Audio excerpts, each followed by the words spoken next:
It's a Friday, a freaky Friday. The internet.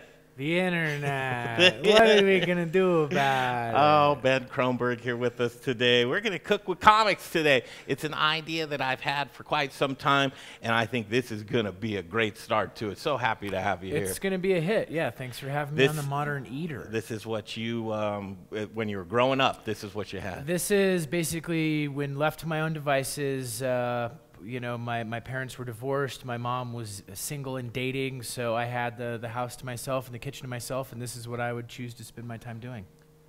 We can all relate. Funny guy. You've seen him on Comedy Central's, lots of specials. He's a local guy. We'll catch up to him, and you want to know what a food ghost is? We're going to figure that out when we come back. Food ghost, man, that's hilarious.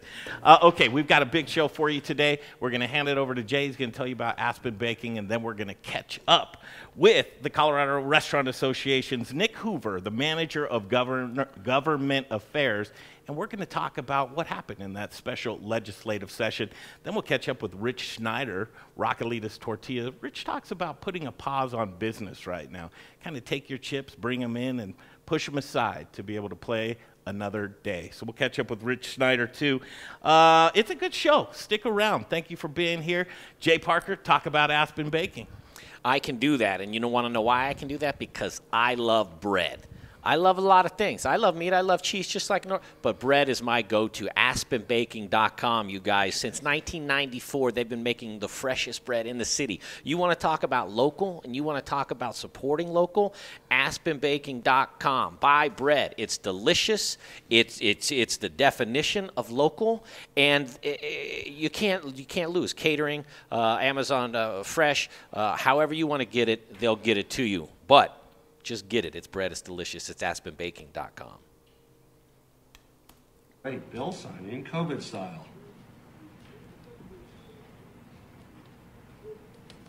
Okay.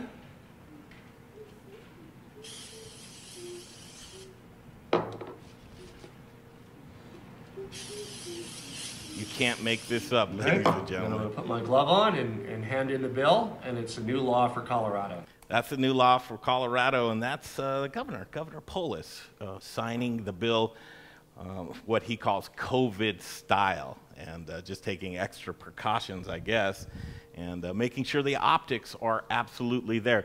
Okay, let's jump to this gentleman right now, and Nick Hoover joins us, Manager of Government Affairs in the CRA, and appreciate your patience here today. Nick got a little late start, but we wanted to make sure that you're coming through loud and clear. Thank you for joining us. Well, I'm having a little problem with that now, Greg. So just if you would. With Nick's audio? Yeah, and it's not him. It's not Nick. Give me 2 seconds, man. You're good. Okay. It's a Friday. It's a freaky Friday. There he is. Hi, Nick. How are you? Doing well. How are you? Oh, good to see you. Help us make sense of this. Here's the bill signing, COVID style, and we saw the governor, but some bills passed through what the Colorado lawmakers in a special session in record time put through $342 million in coronavirus aid. Obviously, we wish all of that would go to our local restaurants and small businesses. That's not the case. So you're joining us here today to help us break down how Colorado lawmakers did spend that $342 million. Where do you want to begin with this? I guess let's just narrow in on what we're going to be able to have here for local businesses and restaurants.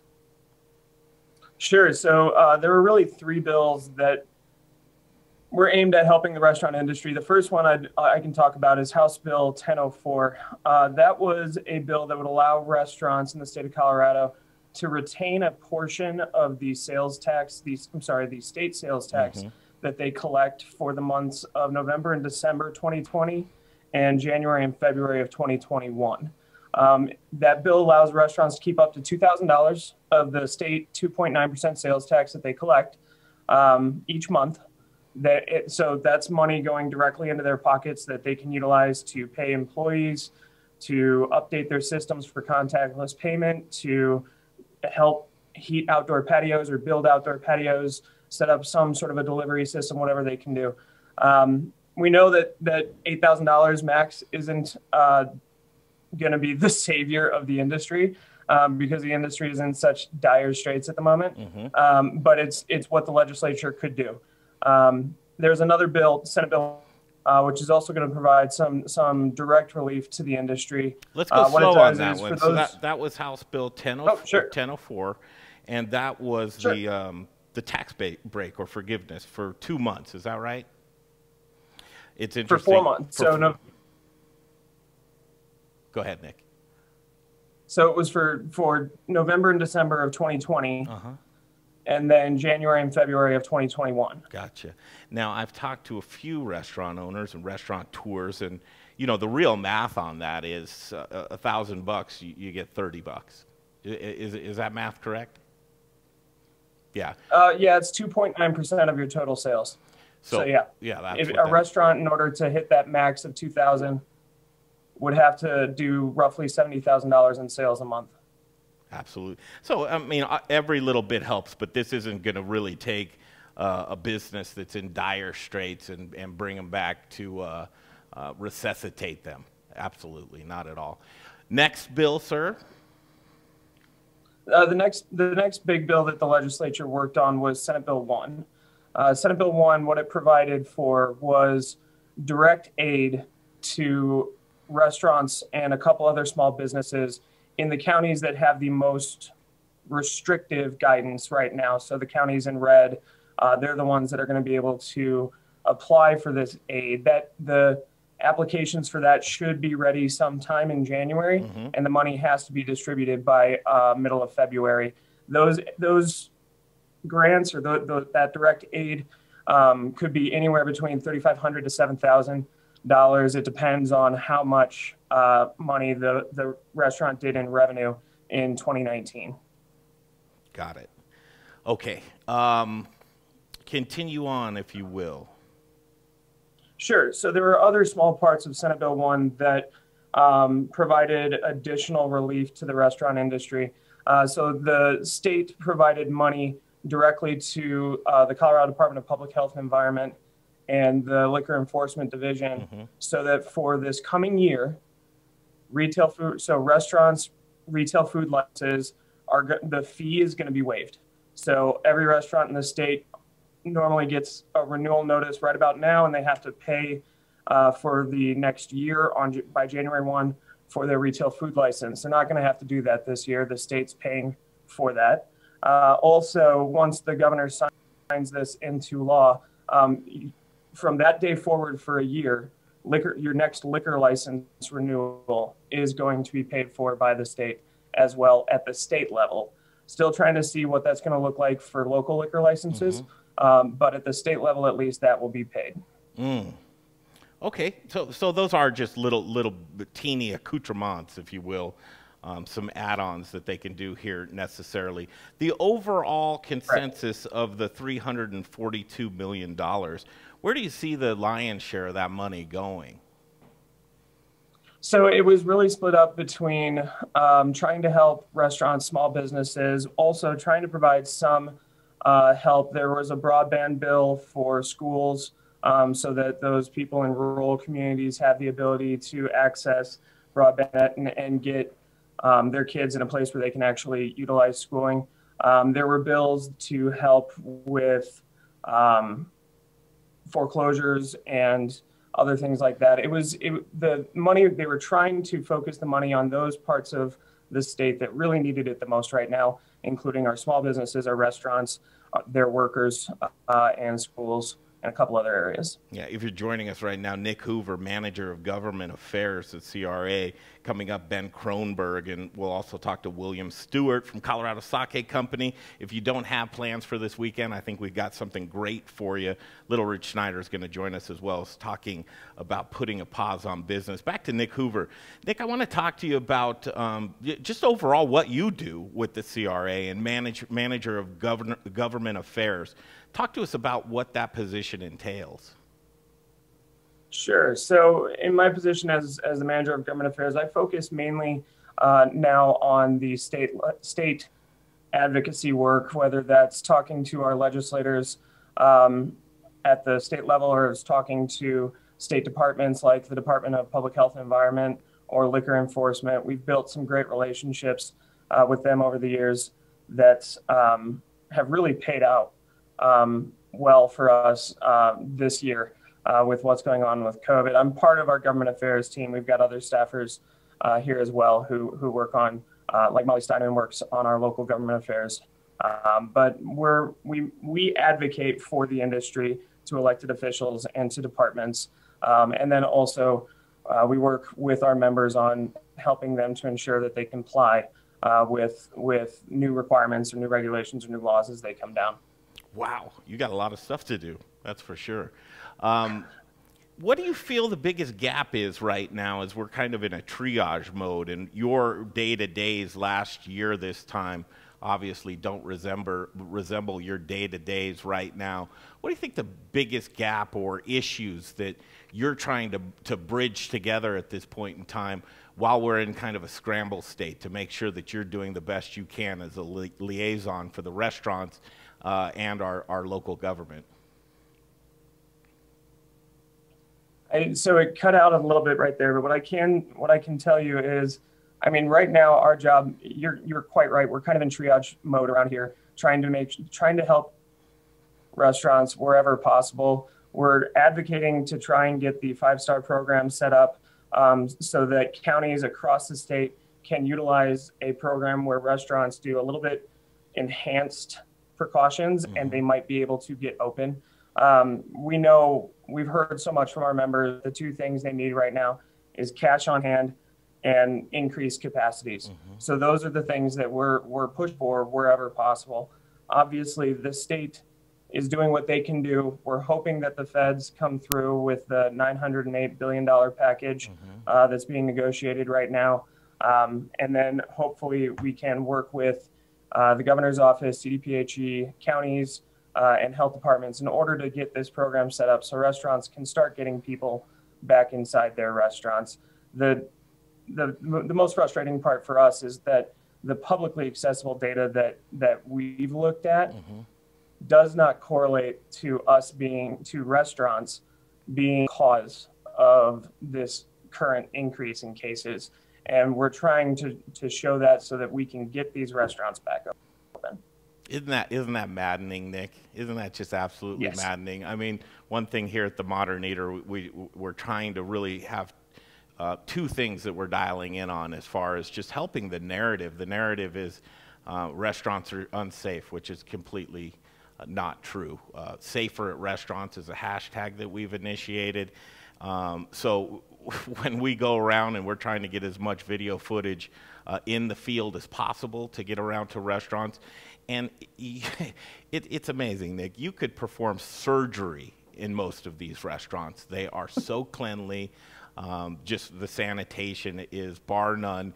These are professionals at what they do. And if you're going to have people get together, congregate, and eat and drink, it's better to not do that in the darkness of alleys or in an apartment somewhere with 30 of your closest friends. It's good to have experts around that are actually taking care of you and maintaining that. So that message is something that I know must be maddening for you guys because it's just very logical. It's very common sense right now as we're seeing that.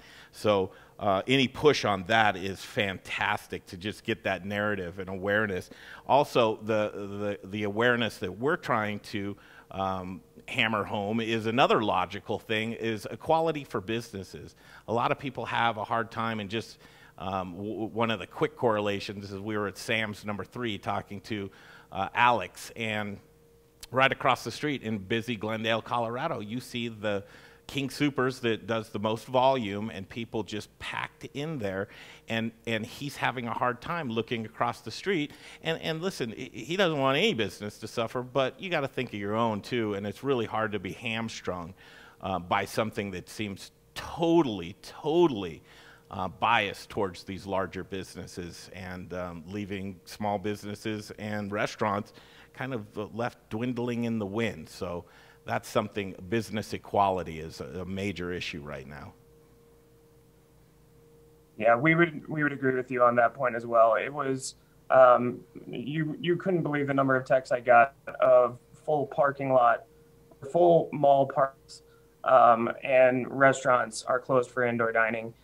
So it's somehow safe to go. And to a mall with a whole bunch of people, but it's not to sit with your family inside a restaurant, that it's hard for us to understand that. And like I said, the data just doesn't show it. Publicly accessible data from the state shows that the number of people who have gotten sick in a restaurant is less than 2% of the people that have gotten COVID. Isn't that something else? Okay, just got a couple more for you. So you do a great job here locally, and we really appreciate your guidance and help as we navigate through uncharted waters right now. But on a national level, the NRA, the National Restaurant Association, who are the folks that are put in place to deal with those jokers in Washington? So Sean Kennedy is I think he's the head of their government affairs program. I can't remember his title right now. They've been advocating very hard at the federal level to try and get something done. It's astonishing that we've been in now, I think this is this month 9 of the pandemic, yes. And they've created only 8 weeks of help for businesses in this country. I think it's time, I don't know, they have to get past the politics. They have to get something done. If they go home without passing some sort of aid for this industry, they are just completely missing the point and not doing their job. Yeah. And they've got a couple of weeks to try and get something done. If the $908 billion package is a down payment on future work, future help, great. They need to take a look at the Restaurants Act. They need to do something for this industry because this industry is in such a tight spot right now. If they leave without doing something, that is just negligent. Yeah, it certainly is. And I echo everything that you said there. They should know much more now as with the first go around with PPP and the EIDL loans, how those looked and where the money really was distributed and where it helped the most. Right now, the second go-around, I would really hope that they don't swing and miss and the aid goes to exactly the places that it needs to go. So as I leave you here, I want to talk about that 5-star program because I know that that means a lot to you guys right now. And that 5-star program, if we can get some of those in place and approved, that it might be very helpful for restaurants. Yeah, the 5-star program started out of Mesa County. They actually started it this summer, not as a way of increasing capacity, but showing businesses that were going above and beyond. And now it's gotten to a point where they can utilize increased capacity for those businesses that qualify for it. And we're part of a group that includes a lot of local health departments, a lot of counties, chambers, and other groups that are pushing to try and make this program something that counties can implement across the state, because it doesn't make sense to allow only one county to do this. We're also pushing for some changes in the proposal that CDPHE, the Department of Public Health and Environment, put out. Comment period on that ends today. Hopefully, we can get some good changes to the program. Hopefully, it can be implemented in counties across the state because restaurants they need to be able to serve people indoors right now. It's takeout and delivery and sitting outdoors in winter isn't going to be enough. That's so true. You're doing a fantastic job. I know you wish you could do absolute more, but I think incrementally and piece by piece, it's what we can do right now. So I know that the Colorado Restaurant Association would encourage people as much as it'd be tempting for any type of pushback, that there are ramifications right now with licensing and other qualifications for funding. So it's kind of like, okay, you guys, we say it all the time, we're in this together. We truly have to be, but internally, there's one message that we all need to be pushing, and that's equality for business, and it's how safe our restaurants are, and we appreciate everything you do at the CRA. Well, thank you very much for having me on. I really appreciate the opportunity to chat with you. Yeah, thanks so much. There he is, Nick Hoover. Hoover, he is a body remover. You got a little bit of that when you were a kid, didn't you? Rage Against the Machine with your last name? A little bit of that Hoover Wagner song, a lot of other things. I'll bet you did. Nick Hoover, there he is, Manager of Government Affairs, the CRA. Fantastic. Thank you for joining us. We needed to cover that and break down how that $342 million is dispersed. And really, I mean, it's an interesting testament of these breadcrumbs that are being pushed out there right now, and it's just not enough on on a local level, that can't happen because obviously in Colorado we can't do deficit spending. They can only do that on the federal level. So hoping to be reimbursed for what they did do here with the $342 million. But again, that's just us here in our community trying to do what we can. We do need to take a break right now. You'll hear from some great local sponsors. I can't wait for this. Jay, I need this. I need this. Oh, it's been Ben? so heavy. Yeah, Ben. God. Well, I mean, everything's been heavy, and then you couple in the universe and the internet. Oh, yeah. Yeah. I'm ready to freak out. Don't freak out, man. Yeah. Thank you for joining. And if you stuck through, I think the stream's holding pretty steady right now. Yeah. Obviously, every viewer counts. Share this because I think you're going to really enjoy this. He's a nationally acclaimed, probably worldwide. I mean, hell, why not? Let's just make him a worldwide acclaimed comedian, and Ben Kronberg. I've been watching some of his stuff, Comedy Central specials. Really, really talented, funny guys. He's our very own here from Denver, Colorado. Ben Kronberg's going to join us next. I can't wait to make his childhood sandwich when he was left alone. Gross. With his, you think it's gross? I mean, listen, I told him on the phone earlier. I said, Are you gonna try it? I'll try anything once, yeah. And I'm not gonna say it's, to me, I'm just saying, it sounds pretty gross. And then if you don't have anything to do this weekend, we've got the perfect idea for you. Mental health, laughing, taking care of yourself right now in a world that is just like, all bets are off. Let's just go get it. All right, play some commercials, come back, and Ben Kronberg right here. The Modern Eater Show continues.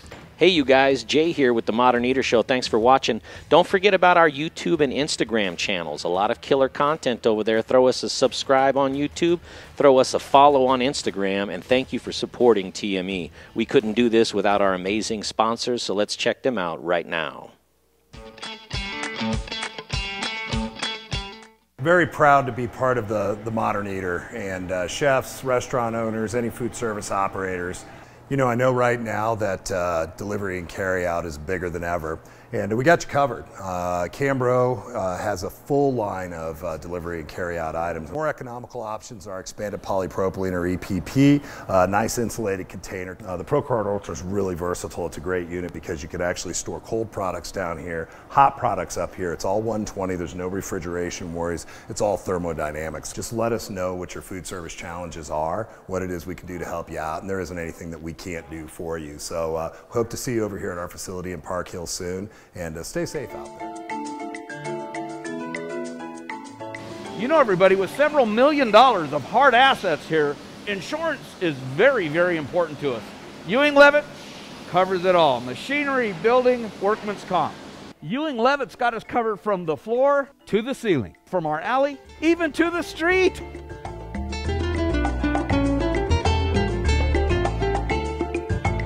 This divider, this press, my cooling conveyor, my oven. Ow, ow. Ewing Leavitt covers our counter stacker and our employees too.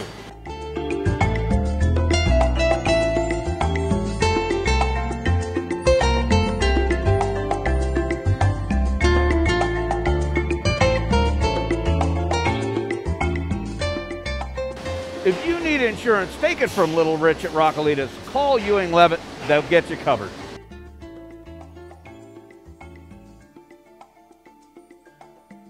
I go home, I strip down to my skivvies. All right, here we go. I got it. Hey everybody, Steve Gould from Golden Moon Distillery and Golden Moon Speakeasy. When I get my cocktails to go from Golden Moon Speakeasy, I go home, I kick back, and I watch The Modern Eater. Skivvies. Hey, I'm a Marine. It's skivvies, man. All right, welcome back to Studio Kitchen, Colorado on a Friday. That's right, a Freaky Friday as we try and get this stream off the ground. This is great because this is something that we've wanted to do for a while, and it's cooking with comedians, and we've got Ben Kronberg here with us. I want to tell you about Jeff Rourke and A+ Beverage Solutions here real quick, though. He's a man, he's a family man, and he's been in the business for a long time. What does he do? He installs those tap lines. You know? Nice. You need to have those faucets for delicious great. beer. Do you drink beer?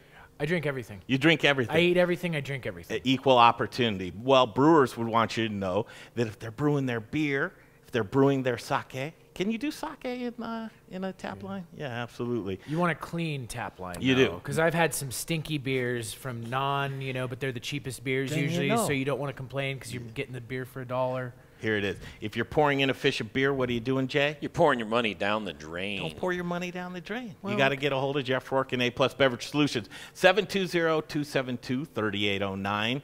720-272-3809. Jeff Rourke, A-Plus Beverage Solutions. Okay, as a kid. As a kid. This is what your setup was, right? This was a very typical Saturday afternoon setup. Saturday afternoon? Saturday afternoon. I mean, I might make it after school, but Saturday afternoon was when I really got my snack on. My parents got divorced when I was in 4th grade, and I lived with my mom. And so she was single and kind of out and about and going to therapy and all these things. Yes. And so I'd have to fend for myself, and these were the ingredients that I chose to entertain myself with. Yeah, what was basically in the fridge? I mean, I loved like pizza, burgers, hot dogs, things like that. Yeah. Hot dogs were easy to make because you could pop them in the microwave. Sure. But these were fun because they actually made you feel like cooking. Yeah. You know, like because you're on the grill and I don't know, making something delicious. Little kids are like little ghetto cookers, right? Because they'll take anything, figure it out. They'll use an iron. It's like, how can I just make something with what I have around? Kids are really inventive. Where'd you grow up? I grew up in Colorado, like the north suburbs, North Glen, Thornton, Westminster, Broomfield. Okay. Because my parents were divorced, so I just kept moving around with my mom. We were in the witness relocation program because of what happened with my father. And I never know if... Is this a true story? Because I don't know whether to make fun of this. It could be. It probably is to somebody, but not you. But I did live a lot of different places. Then I moved to Denver after I went to college in Boulder. Boulder was too expensive to go to school and to live, so I had to choose. And I moved to Denver, and that's when I started comedy and cooking for myself on a regular basis. Fantastic. Yeah. So this weekend, there's a lot of cool things going on, but I think this stands out as being cool. You're actually doing sets right now in front of a live audience, which is... Yeah, I'm very lucky to have not only an audience, but a place to do comedy at, and the Denver Comedy Lounge. We've been persevering and doing shows in alleyways with garage doors open, whatever the regulations are. We've adapted to them, and thank goodness for Colorado Sake Company, because we would we kind of have a symbiotic business relationship where it's multiple businesses helping each other out, and so I'm really lucky, and I'm not just saying that. Yeah. No. Well, a lot of I've seen comics try and do. Have you done some Zoom comedy? I've done everything. I did a Zoom, I would do daily Instagram live sessions, a Zoom talk show, a Zoom talent show, and they're fun. It's nice to do, but I think like what you guys are doing actually has like a purpose, and you'd be doing this and could be doing this even outside of what's going on outside of the pandemic. With adapting to the pandemic, I think it had that, we're going into it kind of feeling like, oh, we're a little bit muted, with the thing, and the live performance, both for audience and I was gonna ask, and performer is like feedback this essential thing. Yeah, feedback is essential. So when you can't hear laughs, or you can only hear a few people laughing, or you can hear a blender in the background because that's the noise that's taking over the Zoom. Yeah. It's but that's one of the things that kind of gives you thick skin. So I think right now doing Zoom comedy or just comedy online kind of makes you appreciate what you have, right? And I think that's the best part of what's going on. It's interesting now. As businesses are kind of paring down and getting lean and mean, I think your industry is too, because if you can operate and create under that type of environment, when you get back into your element, you're just going to flourish, right? Yeah, COVID is the new New York. If you can make it here, you can make it anywhere. Yeah. If you can make it within these, constraints, I think. One of the things that I was seeing on one of your Comedy Central clips was a food ghost, man. Oh yeah. First of all, I don't like to call them farts. I like to call them food ghosts. The mystery. Dude, right? what was that? That was the ghost of pepperoni past. That's fantastic because it's so true. And you kind of look at it as a mystery, right? Now, do you actually do that if somebody passes gas around you? Do you try and figure out what they had to eat? I mean, you can guess usually, like if you ate with them, like what was it? Like I like to play a game called Guess What. Guess what? And that's now broccoli has its own deal. Broccoli does. My girlfriend actually, she eats more vegetables than meat, and she thinks that meat gives you worse farts than vegetables. And I'm like, oh no, sister. Oh no. That's right. Oh no. That's right. Let's dig in, man. Okay, so as a little kid, we all identify with, and whether you're coming home from school or I don't even know how it is these days. I don't have kids. Yeah, you're just like at home. Right. But cereal was big. You know, the breads and the cheeses were generally there, and it was really what was left over. Is this what was left over in your fridge to work with? I mean, this is just kind of the staples. White bread, of course, and people have come to their senses with like getting better breads, but really, there's certain weapons for certain fights that are more. You know, even if it's not the fanciest, best one, it kind of, you know, you don't want to see somebody in a shootout, like an Old West shootout, with a big machine gun. You know, you want things to be kind of like equal with the six-shooter, right? So I think the white bread is kind of like a six-shooter sort of bread. Of course, butter. You could use anything, margarine. You could even use mayonnaise in you know, for grilling. We have individually wrapped Velveeta here. The singles. The singles are the best, you know, as far as the wastefulness concerned with like people using too much plastic. I say F you, because we're making a sandwich, not a statement, not a political statement. We also have some peanut butter here, just classic. Crunchy you know, or smooth? You know, nowadays you get the separated peanut butter, the almond butter rather than the peanut butter. This is the classic. I don't know if we can say the brand name. Sure. Okay, this Skippy? is Skippy, but the natural Skippy. But it already comes kind of pre-melted, so when we're grilling the sandwiches, you don't have to like wait a long time or even cover it up with a thing. And here's a real secret ingredient for the. Here's a real secret ingredient. Now you guys were a Miracle Whip family, huh? I was not. We were a mayo I was a both family. So there would be mayo and Miracle Whip, but Miracle Whip has that tangy zip that adds to what I'm going to add it to, and I guess I'll just show you. We've got 2 sandwiches we're going to make, because my sandwich is 2 sandwiches. I would make a grilled peanut butter sandwich and a grilled cheese sandwich, and then at the end cut them into quarters and alternate sweet, savory. Like I was kind of I ate like a whoa. I ate like a stoner. I ate like as a kid, as a 9-year-old. I ate like a stoner before I even knew what weed was. So you ate like a stoner before you were a stoner. Before I was a stoner. So what we're gonna do here is we're gonna take some. Now, is this the first time as a comic that you've ever cooked as a comic? I've been on some shows that are cooking shows, like a cooking podcast where we're talking about it, but you're not necessarily seeing me. Sure. You know, because sometimes people you don't want to see people. So we're gonna start with the Miracle Whip. We're gonna spread that. A nice, generous portion of Miracle Whip on one side of the bread. Don't be shy, because if anything spills out, it just becomes a part of the grilling process, and there's nothing wrong with joining the party, even if it's late. And as a kid, you wanted more of the, you don't want dry. If you got a little bit of Miracle Whip, that's all you're using. But if you have a full jar, be liberal about it. Even if you're conservative, be liberal about it. I've pre-opened these just for ease of. Got the knife in the stuff. I pre-opened these, and these are real. You know, even Anthony Bourdain says that the best cheeseburger is made with American cheese, and if you don't R.I.P. Anthony Bourdain and celebrate him with a slice of American cheese, then are you really a foodie? You just stacked those up. I just stacked them up because they're already almost melted. What I was going to do also is add just a touch. Kids don't like that. Kids don't like this, but adults do. And as I like to evolve recipes, I'm going to do just some dashes of Now, so far, this Tabasco. looks terrible. Well, you know what?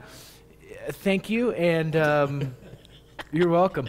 And then we're going to put that down. I was going to say, is he putting butter side on the ends? No, you can't. We're gonna and so what we're going to do is we're going to get the sandwiches set up.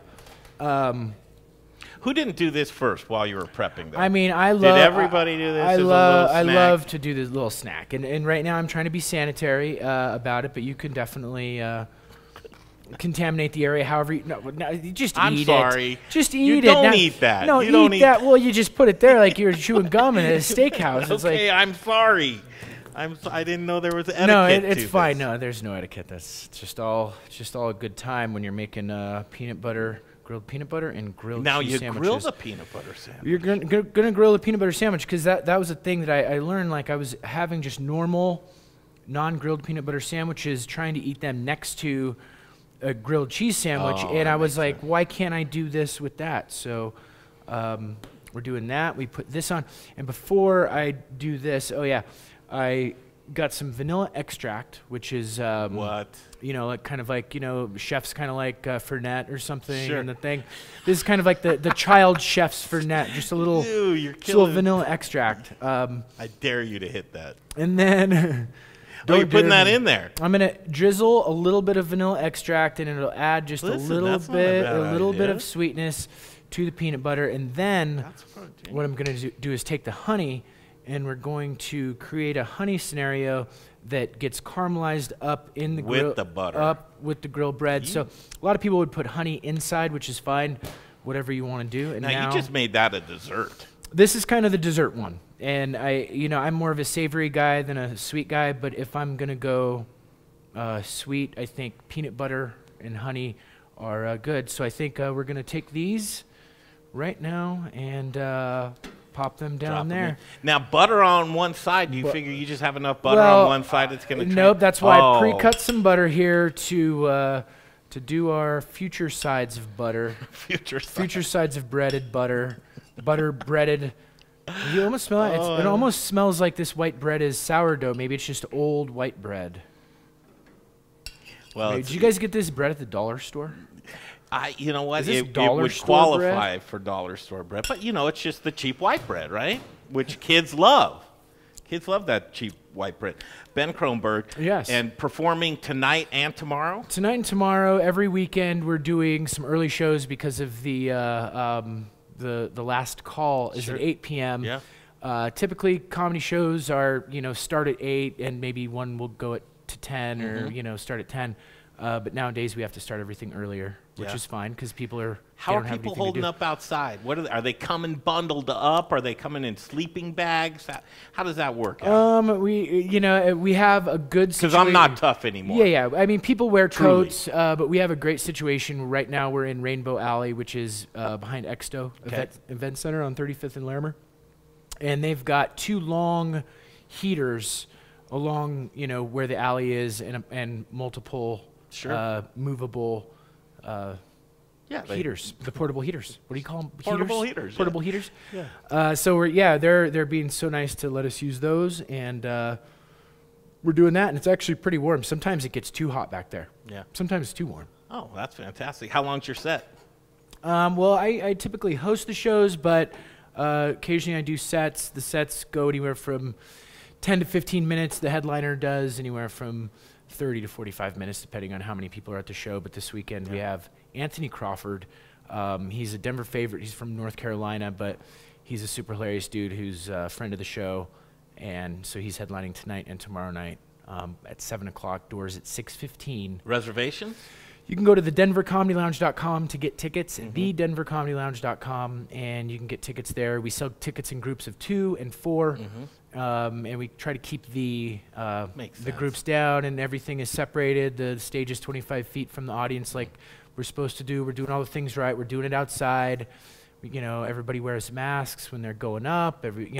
Doing it all right. But we got food, we got drink, we got. I was going to ask you, food and drinks available? Absolutely. So these seem about right. I've barely looked at them. Ooh, that's and if you not look bad, at this, my man. I don't know when the last time you grilled a perfectly grilled sandwich before without burning it.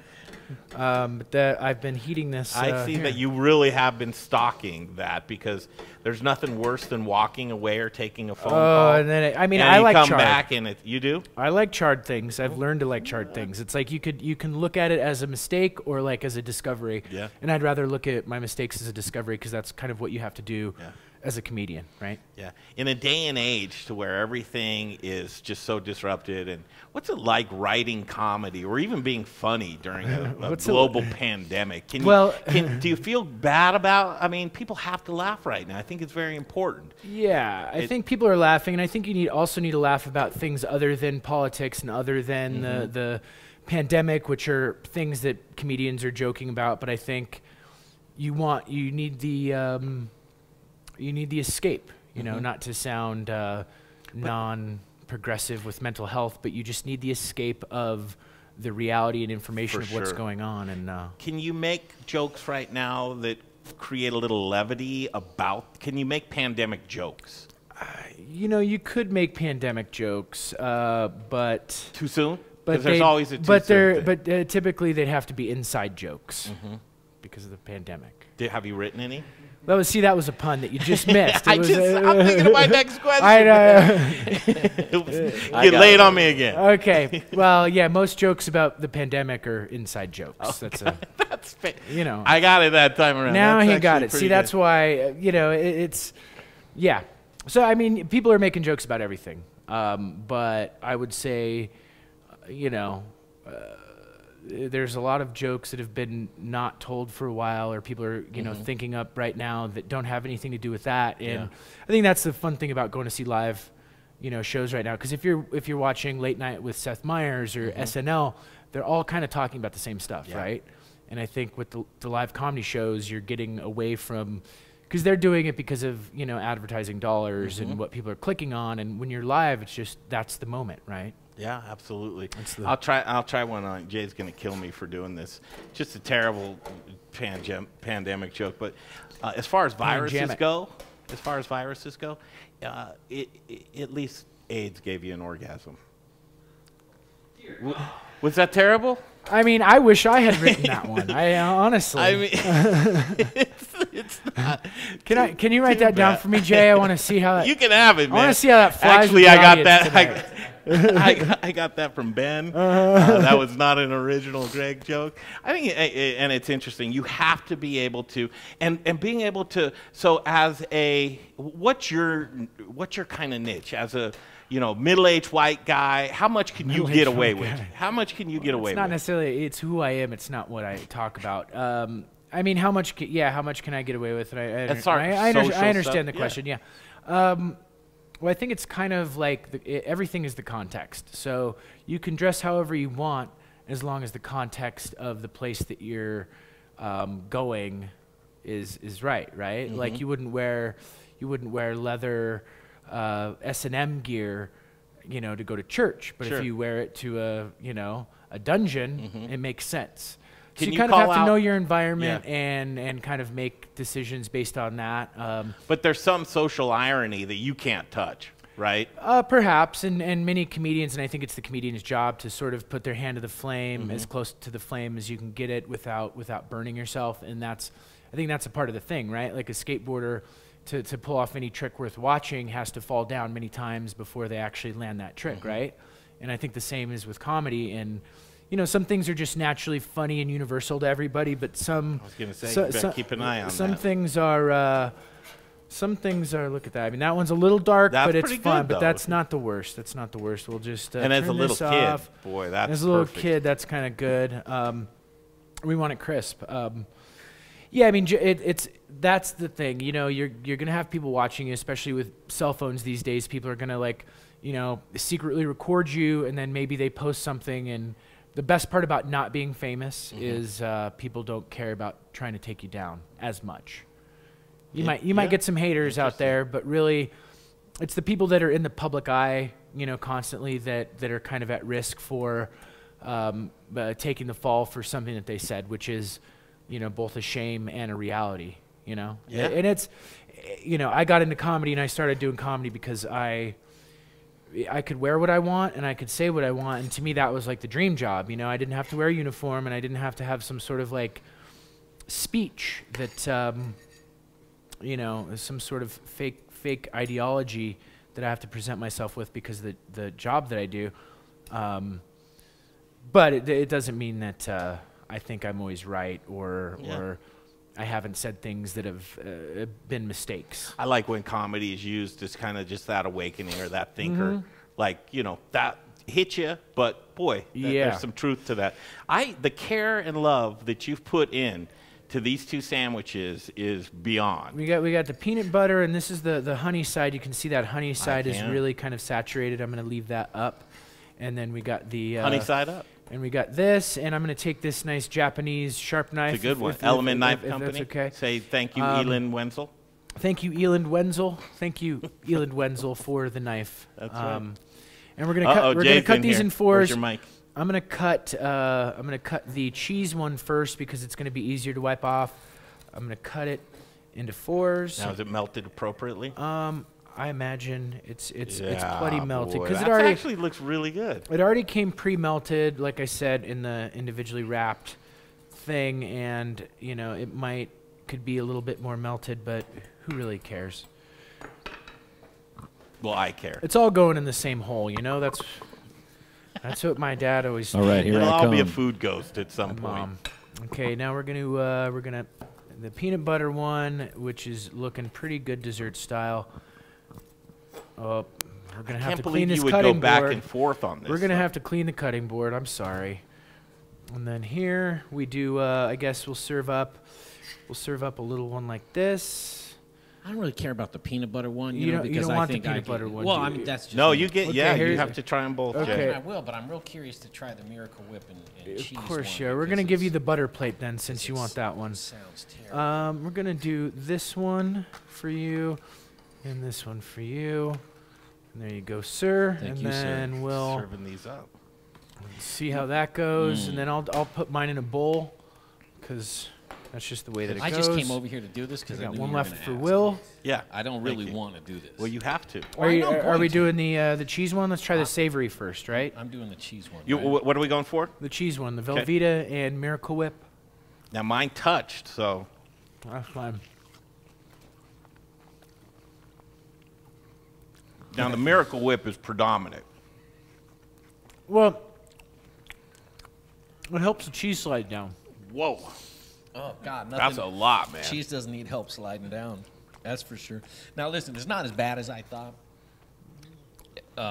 No, this one's terrible.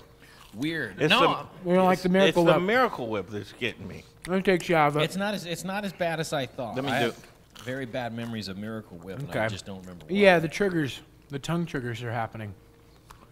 All right. This and so what's this on this peanut butter and what? Peanut butter and a little bit of honey. honey on the outside and some Well, you know that's good. secret vanilla extract. This is freaking delicious. Okay. This one's a hit. Both at the same This one's freaking. I can see how a kid would love both of these. Mm-hmm. Oh, the peanut. They're both kind of Come dirty. And you go back and forth with those, huh? A cheese one, you know, maybe I used one too many slices of cheese, but I think the decadence of the holidays is, you know. Actually, you know what I was hoping for, Jay? Water. Oh, some water. What'd you wash these down with? Colorado As a sake. kid. I mean, I would usually do milk, That's what you wash it down with. Milk. more dairy, more creamy, or any sort of soda. Can I? While he chokes to death, can I explain something? Can I do something? Because I think please, it's real I'm gonna funny get us right now. water. So when I talked to William Stuart from Colorado Sake Company on the phone, I said, hey, when you come down, I said, can you bring some sake and like you set up a table? I want to put a display for pictures and video and everything, you know, like that, and you know, kind of like a food show or something. But really, he's like, oh yeah, man, no sweat, like 2 thumbs up in the text. And then this is what he brought. Now I'm not saying it's not delicious, but this is his food show setup. Well, that he brought down it's a here. display, and Did you hear what I said? Yeah. There it is. well, it's such a Yeah, it hot took me item. 4 seconds. We're all set. It's such a hot item that this is all he could really afford to bring because all the other ones need to be sold. You know. Absolutely. And we're going to talk a little bit about the sake here in a minute. All right, so story time. After school, that was always a thing. Kids would go home. What are they snacking on? What are they doing? Cereal was big. Your favorite cereal? My favorite cereal probably Golden Grams. Can't go wrong with that. Golden Grams. When I got a little bit older, Honey Bunches of Oats was Oh. quite good. Uh-huh. Well, you were trying to make a healthier choice. Seemed like a healthier choice, but I don't think it was too healthier. It was kind of, I think they used in Honey Bunches of Oats or something like that, a similar thing as what is in Cap'n Crunch. Yeah. Like a kind of like a crunchy mealy sort of cornmeal. What'd you do when your mom brought home, like, the Cheerios? Just plain Cheerios, Mom? Do you hate me? She loved plain Cheerios, and she loved bumming me out with Raisin Bran and Which you'd put a ton of sugar on anyway. yeah, right? and And the raisins were like, this is a sad Honey attempt. Nut Cheerios are great. I think Honey Nut Cheerios are a good compromise from a a standpoint of nutrition and flavor. But man, gotta get Fruit Loops, Captain Crunch, the Sugar Smacks. You got as a kid, you got to go that way, and you got to read the box. Yeah, you got to read the box and the fun stuff, the activities that you can get on the box of. Did you ever cut up the box or get a send away for something, an offer? That wasn't your thing. No, I never really sent away for anything because we moved around so much. I didn't have a good permanent address to even have the confidence that I'm going to receive the package that I would be sending away for. Like we were always on the go. Always on the go. Witness relocation program. Yeah. Couldn't send it to a car. Couldn't risk my father finding us. That's right. Yeah. All right. Again, I don't know whether that's true or not. Quick story. Right after school, Mom wouldn't bring anything sweet into the house for a while. Okay. So you figure out, well, what is kind of sweet, or what can I have? So so this is like early 1980s, 82, blue shag carpeting. I can picture it in my head. Sit down, you put your cartoons on, right? Channel 2, if you've lived in here in Denver for a while, you got your after-school cartoons. Tom and Jerry. Tom and Jerry. Love Tom and Jerry. So there's the stage. I'm sitting there watching Tom and Jerry. Go to the refrigerator, nothing. What can I have? I don't know. Barbecue sauce. So I do the barbecue sauce. Spilt it on the rug. Barbecue sauce everywhere. Kids are lazy by nature, but they don't know how to clean anything. Nobody knows how to clean shag carpet, though. No. You can't. That's not even a So what's the logical thing to do? You want to take the newspaper stack and just put it right over that barbecue sauce so that can be found, I don't know, 3-4 weeks later. That's a good idea. For your single mother. That's a really who's good hardworking idea. To go. And then what do you do when it's discovered? I don't know. Who did that? Whatever, yeah. What happened? Who did that? If enough time passes between the crime that you've committed and the interrogation, you can really hustle, you can really lie about it a lot better. You can lie about it a lot. And kids are such great liars. Because you're distanced from it. I was a terrible kid. Were you a good kid? I think I was the third of three, the youngest of three, and I think I was a pretty good kid. I was probably more spoiled.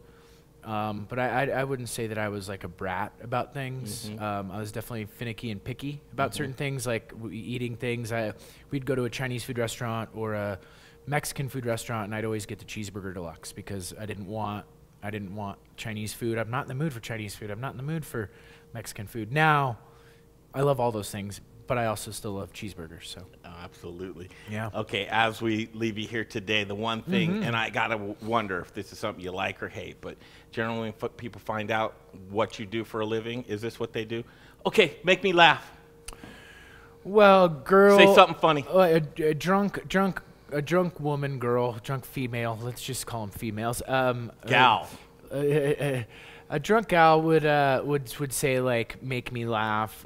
Usually drunk guy, it would say tell me a joke, which is all like would you say like would you go to a strip club and go to the stripper and go like be sexy, or would you ask even more so like a stripper who you found out was off duty, right? Like undercover off duty stripper.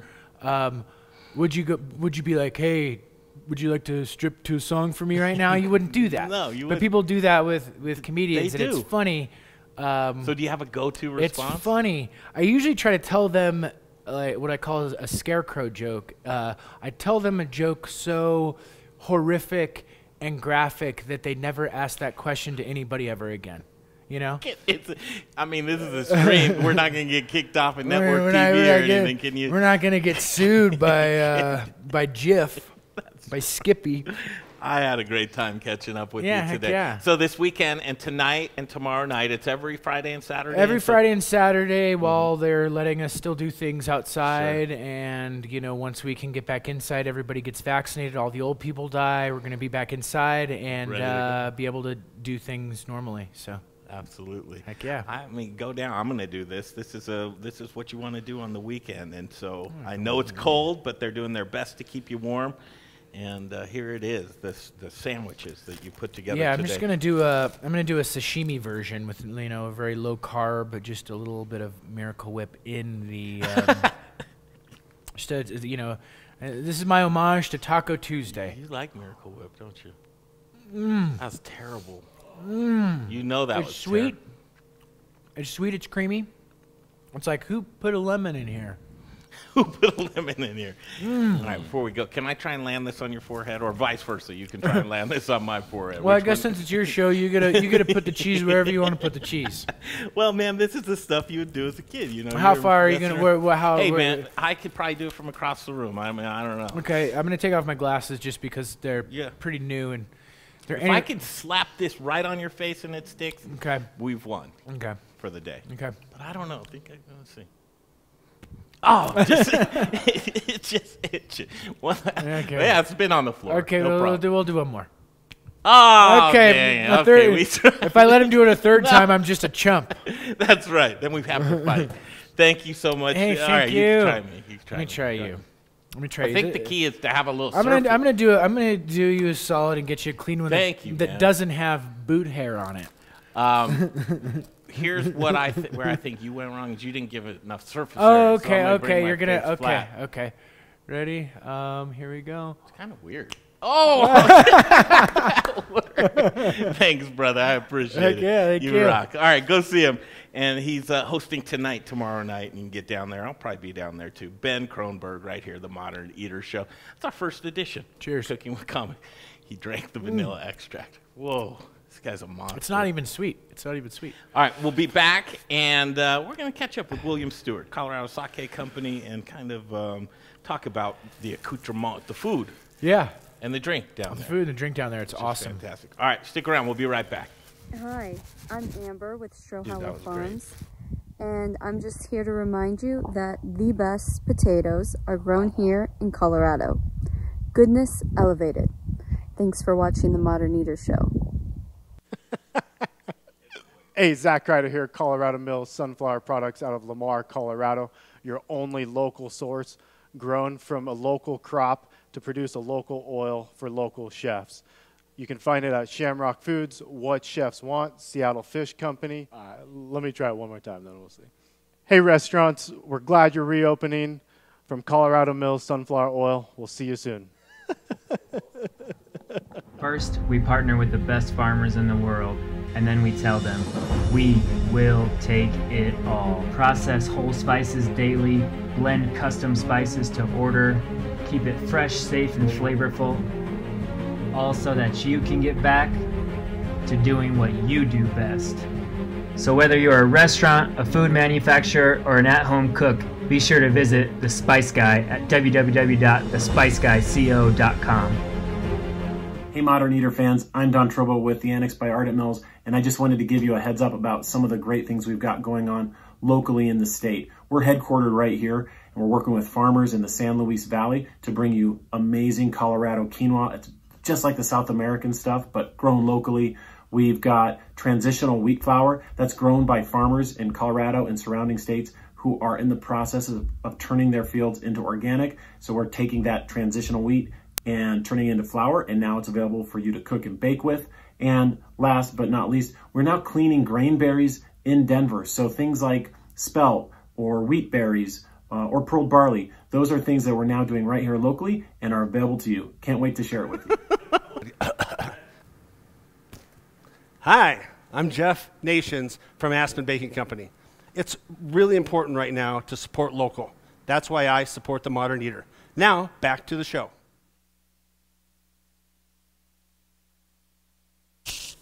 All right, welcome back to Studio Kitchen, Colorado. Having some fun today. Boy, we need it more than ever right now, will you?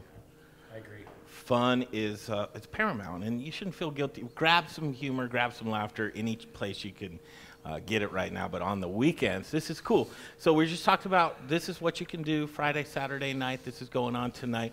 Let's talk more about the specifics, the location, and then old Greg, when he goes down there. I like to be comfortable, I want to eat, and I want to drink. All those things are provided. All those things, yeah. So we've been doing it since last October. Obviously, the pandemic hit. They were doing Zoom shows, and it wasn't that fun, right? Zoom shows are the worst. And so then we got back going, and now we were inside. Now we're back outside, heaters, everything. If you come down to Colorado Sake, we lead you down to the alley where it's all happening. Full food menu from Denver Sushi House. You can get ramen, sushi, whatever your heart desires. And then, yeah, it's always nice to finish the week with comedy. I mean, it gives us a little bit of a laugh. Now, sake, have you had a sake? Have I had a sake? I mean, I've had quite a few sake. I've had is it sake or sakes? It'd be sake is just plural, and it's like goose geese. It's not geeses. Sakes? Just sakes? Sure. Or sock? We'll figure it out today. It's sock. Yeah, I've had. They're all really good. I think my favorite part about them is that they're not like the typical there's like fun flavors like a jalapeno margarita or an horchata or things that are kind of reminiscent of other food culinary culture things. I guess that's how I would describe it if I. I'm looking at this packaging. This is new. Yeah, the cans are new. This is rad. Yeah, the cans are awesome. You went from, I mean, the glass packaging was pretty cool too in a glass container. But the cans, there's a need in this, right? Yes, yeah. The cans are great because everything to go is in cans, never sees light, so it stays fresh longer. Everything in the bottles will be for liquor stores and things like that.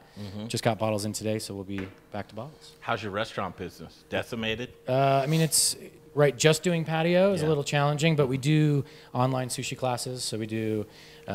It's called Sushi Date Night. So you log into Zoom. We deliver the sushi kit, sake to your doorstep. Right. Last night we had 15 people in it, and everybody gets fun. We had someone in a suit and tie and a dress.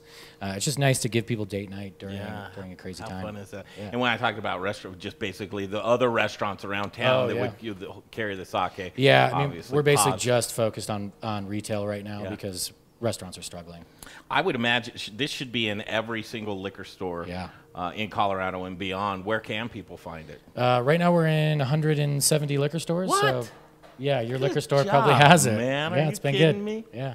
That's fantastic. It's been 2 years of growth, just knocking on doors, and people accept it, which is great. We've caught up with you before, but people say, sake, Colorado, how does that not make sense?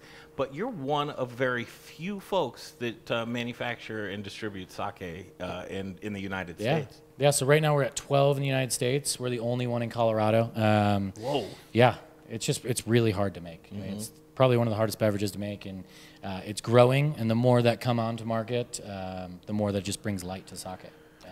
So on site? Yep. Where it's made? Do you call that a brewery? Yeah, it's a sake brewery. Yep. Interesting. Yeah, everything's made on site, 100% rice, and then we do some infusions and things like that on a little secondary fermentation. But yeah, we've really grown. I mean, October was the best month we've had for comedy and tasting room, and then everything kind of shut down. So now we're focused on deliveries and online and comedy. Yeah. So we're going to taste a couple of these please. if we can. And this is available. You go down and get comedy, and do you get one of these, or how do you serve this? So we can sell those at comedy, and then we also have a full bar at comedy right now. Yeah. Now, cold and warm, some sake. Yeah. I know. Do you like warm sake? I do in the right setting. So if it's like cold in the winter, or if I'm in Japan, I mean, they do it right. If you go to a sushi restaurant that's usually too hot and it's bad sake, we do slowly heat it up and not that hot. But yeah, I love warm sake. Oh, good. All right. Yeah, and I brought one of our newer ones today. Yeah, I'll follow this the is leader. our yuzu ginger. You got it? There you go, yeah. Yuzu ginger. Where do you come up with your recipe ideas? You probably have Ben consult you. Have you ever heard of Google? No, Ben's, that's the best part about the tasting room is we can have flops and we can have home runs. And yuzu ginger, yuzu's like a, right? It's a Japanese fruit. It's kind of like an orange-lime hybrid. A lot more expensive than we were hoping, and this one's got a little bit of carbonation to it. Kampai. Kampai. Cheers. Kampai. One of these. There we go. So how...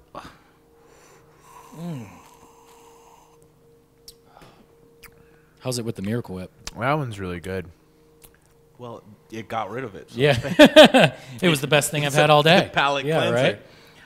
That's delicious, right? That's delicious. And so this is something you've refined this in the tasting room, and then you're like, okay, now we can put this out for the masses. Yeah, and now we're doing online Sake 101 tours, and... what's the alcohol percentage in these? This one's 15. So it's up there. Yeah, but it doesn't taste like it, right? No, well, that's the thing. That's the issue. It'll jump up on you. Yeah, and then one other thing we're doing that's fun that I forgot to tell you earlier is we're doing a local capital raise. So we're trying to expand, and instead of going and get big guys to give us a bunch of money, we're doing a more crowdfunding. But instead of like Kickstarter where you give up T-shirts, we're doing a Start Engine where we give up equity. What's the minimum buy-in? I think it's going to be $100. And so, wow. Yeah, we're just going to try and start. That's going to be successful. I know, we're trying to start I got a hundy in grassroots. on that. Yeah, right? So we'll see how it goes. We launched that just before Christmas. just before Christmas. I mean, $100 isn't going to get you much, but No. you buy in equity, buy in. Right? Exactly. Yeah, equity. Sweat equity. Look, I'm just looking for I could invest some sweat equity in your company. Yeah, I'm gonna work. Yeah. Can I work here and maybe be a partner someday? That's how Jay got into the Modern Eater. Right? Yeah, just sweat in. What do we want to try next? All right, next one we have, can you do a little bit of spice? Of course. Cool. Do you mind giving me that twist again? I don't mind at all. Thanks. I'll actually prep you for the next one. Cool. I'll fluff you for this one. So this one's got a little bit of spice to it. This will be our grapefruit jalapeno. Oh, grapefruit jalapeno. Yes. Now, why those two flavors together? They're so good. Why not? Are you a Virgo? I am not. What would make you? How would you? You have a very particular palate. Really? Even before you taste something, you're Virgos kind have of that? like judging it. And Really? That's what a Virgo would do.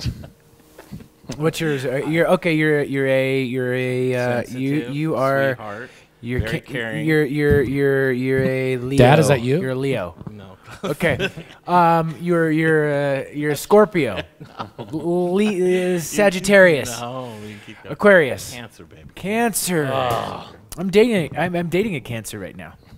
Good people, man. Don't burn her. She'll hold a grudge. I mean, I'm dating somebody who has cancer. That was actually. I don't know what her zodiac sign is. That was pretty funny. This is a good balance. Yeah. Actually, the grapefruit, I think I'm already drunk. There we go. This- Two We sips. did our job. The grapefruit it kind of pares down that heat. Yeah, exactly. This is like we take a lot of cocktails, and that's how we come up with these. So like play on a Paloma, right? Instead of having the tequila, you've got grapefruit. This one with the kind of spice. tastes like tequila Yeah. in a way. Just the two things really together. does. It's like there's like a smooth tequila. Well, that's a good one. Like when you'd find at Sammy Hagar's Cabo Cantina. In Cabo. Right. In Cabo. But not the Cabo. I bet know, you're 'cause hilarious he has with some Cabo. drinks in you. And sexy. Ben's like a pool player, right? So like if you have a couple drinks, you're really good at pool. But when he's had a night or two where Ben's had a lot of drinks and the balls don't go in. Well, I mean, I don't know. But we've all been there, right? You know, if we're talking about where we've all dropped the ball, I mean. This has got, I'm looking at red hibiscus. Yes, this is our blueberry hibiscus. Blueberries, fresh blueberries. This is your hitter. Yeah, hibiscus flowers. It's kind of like our little rosé taste. Yeah. All day long. Cheers again, guys. All day long. Right? Yes, sir. Kampai. Kampai. Oh, jeez. No, but it's been nice partnering with Ben since the beginning because he's, having a local comedian that is from here and has their foot in it just brings up a lot of local talent. Like right now, Comedy Works is closed, which is giving us a little bit of a kickstart, and people still want that comedy, but we need a platform for local comedians, which we haven't had on the weekends. That's why like last October was so successful because people do pop-up comedy shows, just not on the weekends because they're busy. But we just focused on that, and it's been awesome. Now, here's one for you. Do you stream the outdoor comedy? No, I mean it could be done, but I think it's better if people don't see it and they have to see it live. I see why people are trying to do that, but Might be a good promotional tool, though.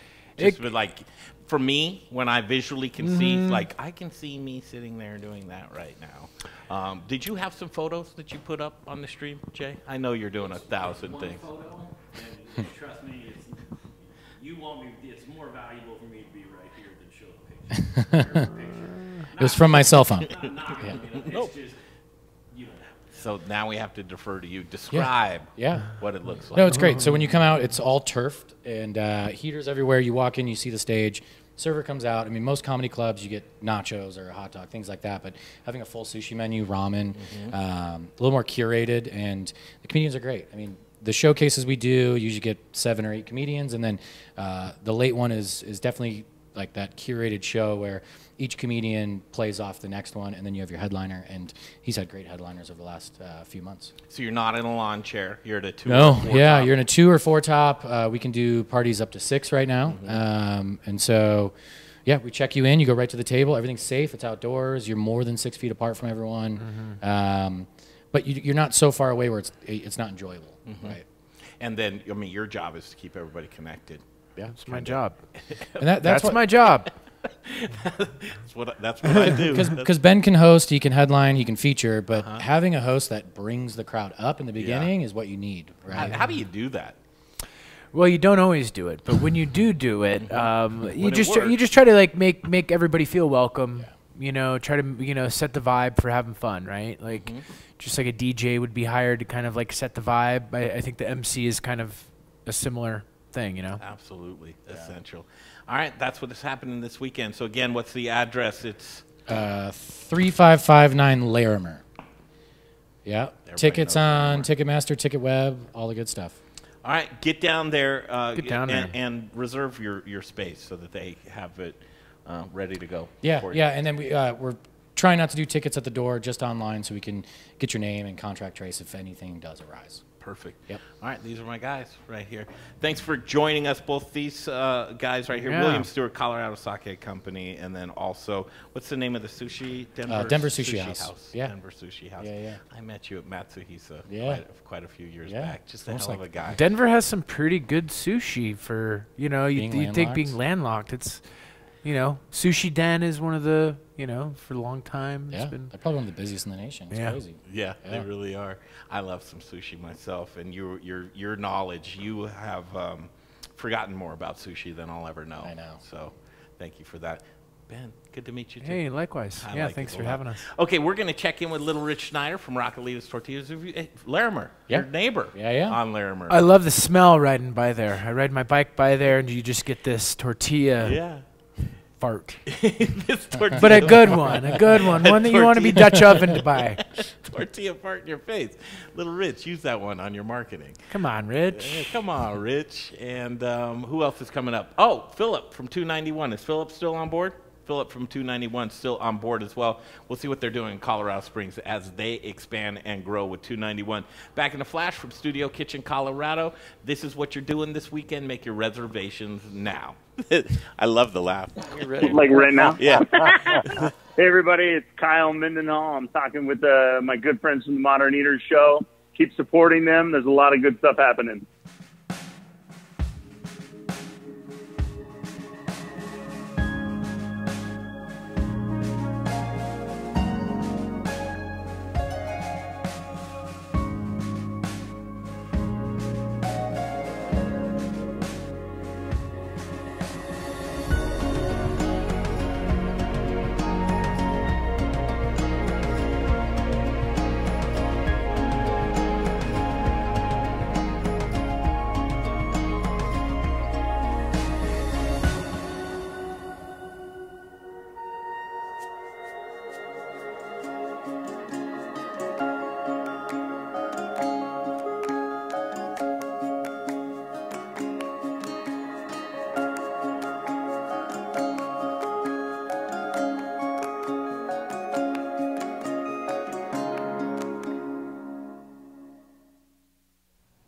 We started Meridium Spirits because we love the way that spirits and cocktails can bring people together to socialize, to bond, to have conversations.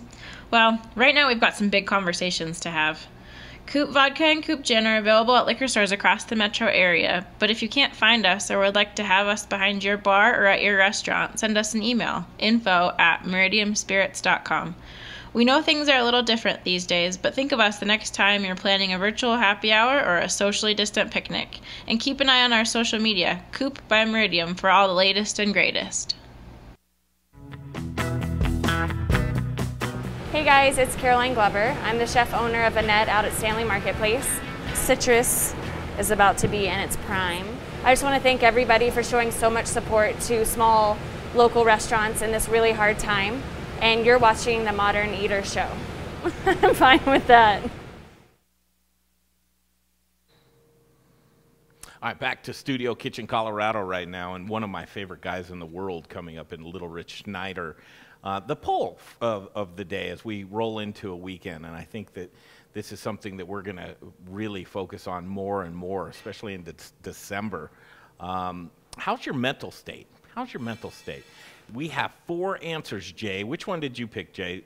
Never been better, just another day, it's a little rough, and way down in the dumps. We're coming in at 11% for never been better, 56% of just another day, 22% as it's a little rough, and 11% way down in the dumps.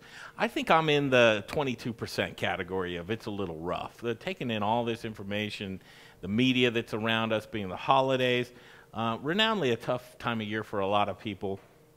But and then the cold doesn't help any as well. But where do you sit in there, Jay? Yeah, I'm a one of it's a little rough. It's a little rough. Yeah, it's a little rough. And you know, one of the things is how do you admit to way down in the dumps? I mean, nobody wants to come across as a basket case, and you know, you shouldn't feel bad. But talking is one thing. Hey, Rich, where do you stand in that? The mental. How's your mental? Well, you mean normally or just right now? Right now.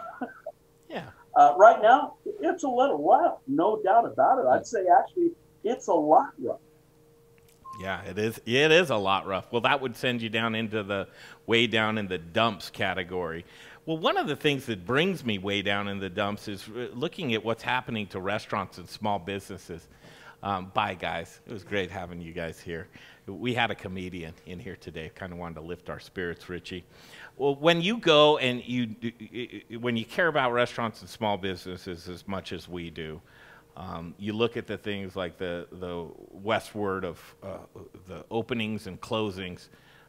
It's just, boy, it's sad. It takes a toll on you, the pages and pages of attrition of our friends and families' businesses in the restaurant world. And I was looking at this month's, and Mark Antonation does a great job compiling these things, but I'm seeing a new category, Rich, and this category is restaurants and bars temporarily closing in November, and the list is fairly lengthy, but not such a bad business decision, and I want to defer to you because I think that there's no shame in that game of recognizing where you are as a business and then not spinning your wheels. And you've got some great analogies. I read a Facebook post of yours, but I want to kind of just send it over to you to monologue and to take us to school on, I look at you as kind of that, that beacon in the night, the light that really shines and tries to find logic in things. And in a world to where there's not much logic right now,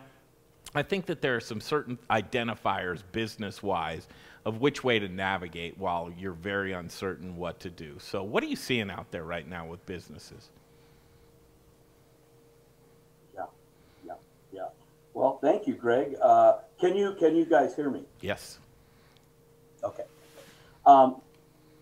First off, let's go back 2 years when everything was rocking and rolling, and we had severe burnout with, let's say, in the whole industry. Everyone was working so hard, and there was that stigma of keep the pedal to the metal, suck it up, keep going. I haven't had a day off in 30 days, 60 days, and it was that badge of honor. And at the same time, people were, getting depressed and getting sad. And we kind of, in the past couple of years, we have, in fact, peeled back that stigma. It's okay to say, man, I'm tired. I'm burned out. I'm depressed. I got a drinking problem. I've got a substance addiction. I need help. So we've kind of worked on that the past couple of years. I'd say now what we're going to do is that same thing for the business. Yeah. Is that I think to take that shame away that, you know what, right now, no one was dealt these cards.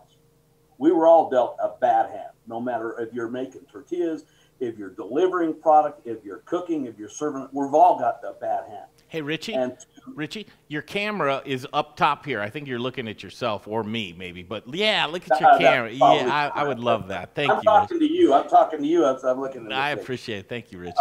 Sure. But I think, we had that stigma, and as restaurants are suffering now, I think we've got to allow ourselves that same stigma is that, well, maybe the best thing for me is some time off on the restaurant to close it. I'm really glad that they addressed and added that other category, Mark and the Westward, about, there are restaurants closing, and some are, they are closed. They're not going to come back, at least as far as we can see right now. But I think there are some that, as I'm going to call it, that tactical pause, is that for some, that's the absolute best thing to do, if you absolutely can't make it, you've got some money in the bank, and you're bleeding to death weekly, monthly, maybe the best thing to do is to just shut her down for now and reassess everything, be able to spend that money when the conditions are in fact better. I say it's like if you're in Vegas, you got a bad hand, that's not the time to go all in. Fold them. Yes. Fold yes. them. Wait for that better hand. But I think we need to take that stigma off. People shouldn't have that thing of, oh, I had to close my restaurant down for a month or 2 months or 3, whatever it is, and feel shameful about it. There's no shame in that. Actually, that's being really, really smart and acknowledging this is not winnable. But it doesn't mean that I failed. Just I stopped playing right now. I need a timeout. There's an article that you read, and it's from the chiefexecutive.net. From you get little bits and pieces, but you love correlations of how something works and how it can be applied to something else. This article that you read and highlighted on your personal Facebook page, Going Slow to Go Fast, How to Conduct a Tactical Pause, that really started to fuel your thought process, and I want you to take it from there. Okay, well, you know, and that was based on, I ran across this article, I think it was Tuesday night, about 2 o'clock in the morning.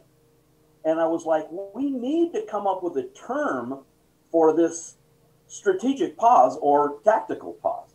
I actually talked to a couple people about it, and a very good friend of mine decided to do just that for his restaurant, Chef Bob Holloway at McCoy's, an outstanding chef. Beloved and a very wise guy. And so we were talking about it.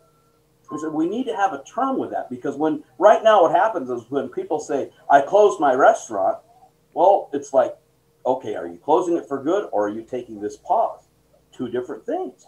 And so I just thought, you know, we probably need to come up with some sort of name for that. And with that name, so that it doesn't have a negative connotation. It doesn't say it's definitely not a thing of weakness. I mean, when we were going through all this stuff 2 years ago with mental health, to reach out and say, man, I need some help. It probably was a show of weakness. It's not now. And I want to make sure that same, I guess, show of affection is meant for restaurants and the owners as they're going through this next phase. A lot of times when you talk about tactical, especially when it has to do with military and military response, there's ladies and gentlemen's life at stake. So you have to be precise about your thinking and your tactics of how you're going to do that. Yes. Use what you learned from this article, or the takeaways from this article. And we'll put this article on the Modern Eater Facebook page. It's Going Slow to Go Fast, How to Conduct a Tactical Pause. From that perspective, what were the takeaways that you got from this article from military? Well, you know, when I ran across it, I'm reading it, and the more I read, the more it exactly paralleled what we're all going through.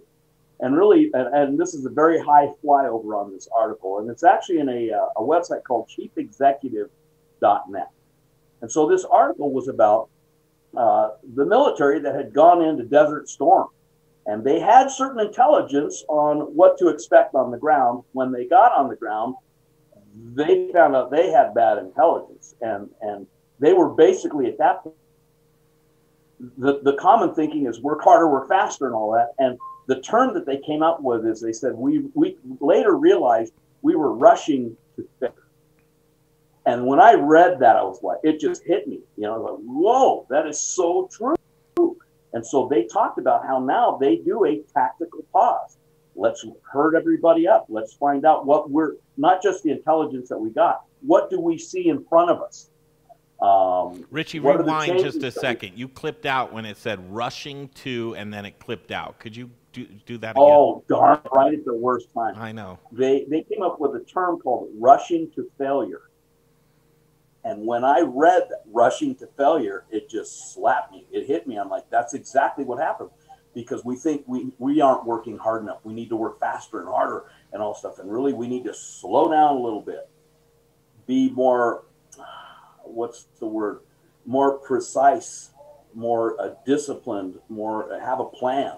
And that's what they did. And they talk about it, that they took away the friction, they moved slow, but yet they got to where they needed to be faster. And so these are great reads, and they're not a long read, and it parallels what we're all going through right now so much. I highly recommend the read. I think folks, as they're looking at the mitigating factors of why to continue operating, or why to push pause, or why to close down altogether, that there's a lot of information that they're taking in, and I think that sometimes your decision can be heart-made. Examples, I'm seeing a lot of restaurants right now who are allowing their payroll costs to be something that they would never operate under, because their heart and their instincts are to take care of their staff and their employees right now when nobody else is looking out for them. What do you do as you're trying to instigate a tactical pause that is seemingly for the health of the business when you have so many other people relying on you for what would entail by having that pause? And this is where it really becomes sticky, when you're dealing with other people's thoughts and emotions besides yours and your business. Yes.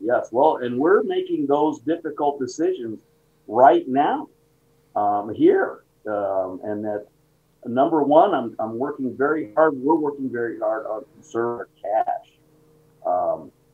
I am producing only as needed, and I've got a skeleton crew.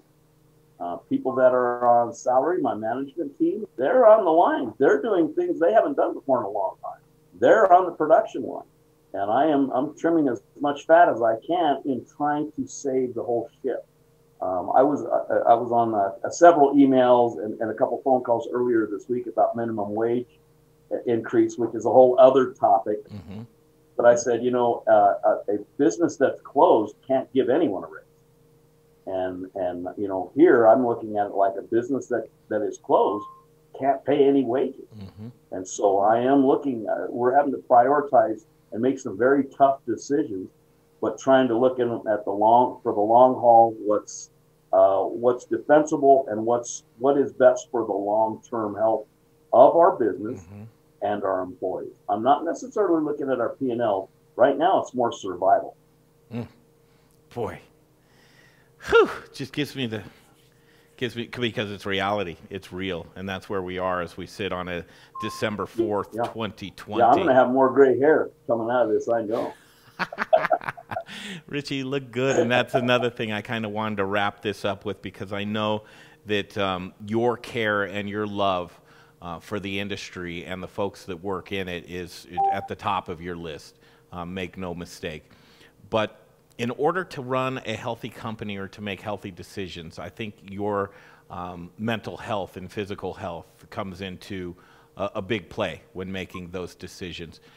What are those things that you would encourage on that end? If you're going to be examining your business, you need to examine yourself as well. What are some takeaways that we can leave folks with on a Friday as they're trying to navigate maybe through a lonely weekend, or tough business decisions, or family crises that put your anxiety or your depression over the top? What are some of the things that folks can look into right now?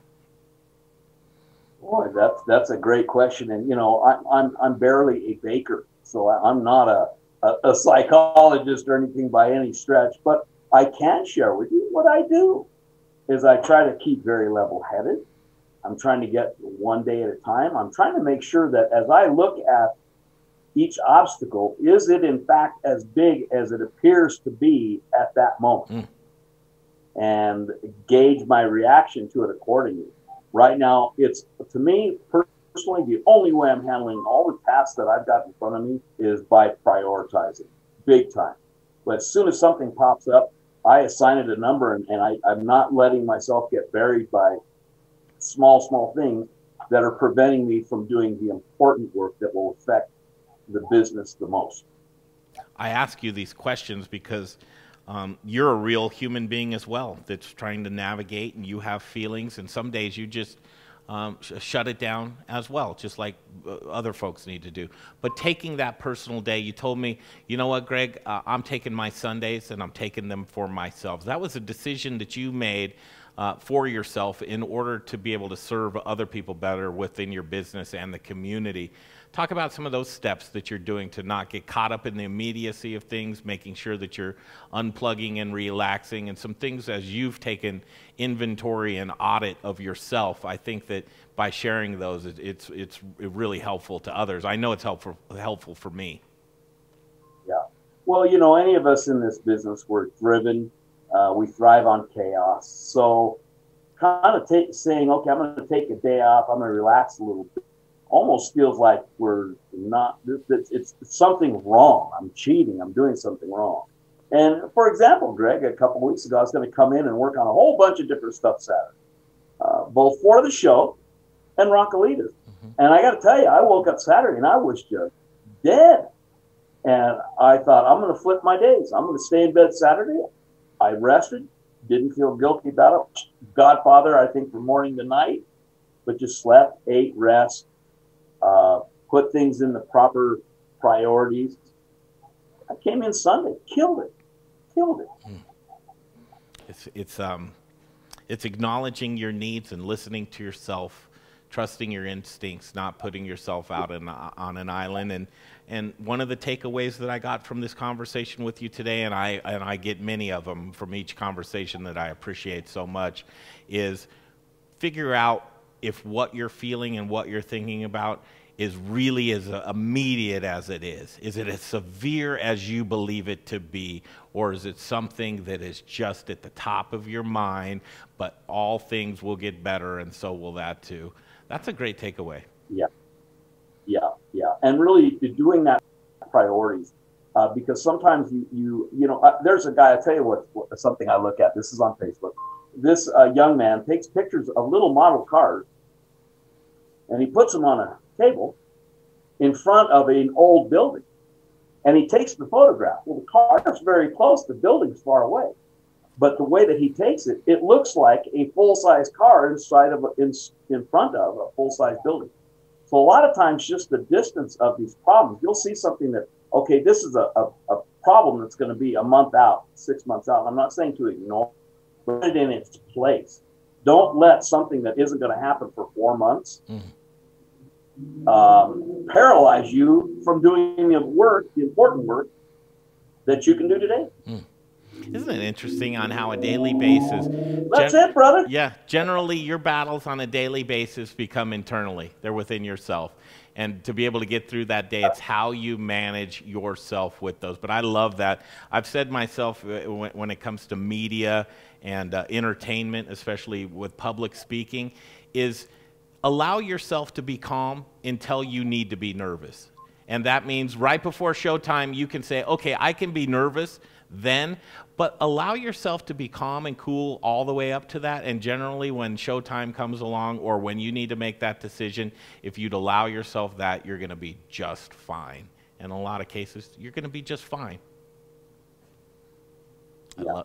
And I think everyone needs to know we all have I'm going to say a group of people around us that are cheering for us. They do want to see us succeed, and they'll be there to help you and probably be the ones to cheer the loudest for you when we get to the other side of this. But we also have to reach out to them sometimes, just for support or just a quick chat. Agreed. Love you to death. I'm a better person because of you, and we need more folks like you. And I know you're humble and say, hey, I'm just another guy. But you're little Rich Schneider, and we can't thank you enough for joining us here today, Rich.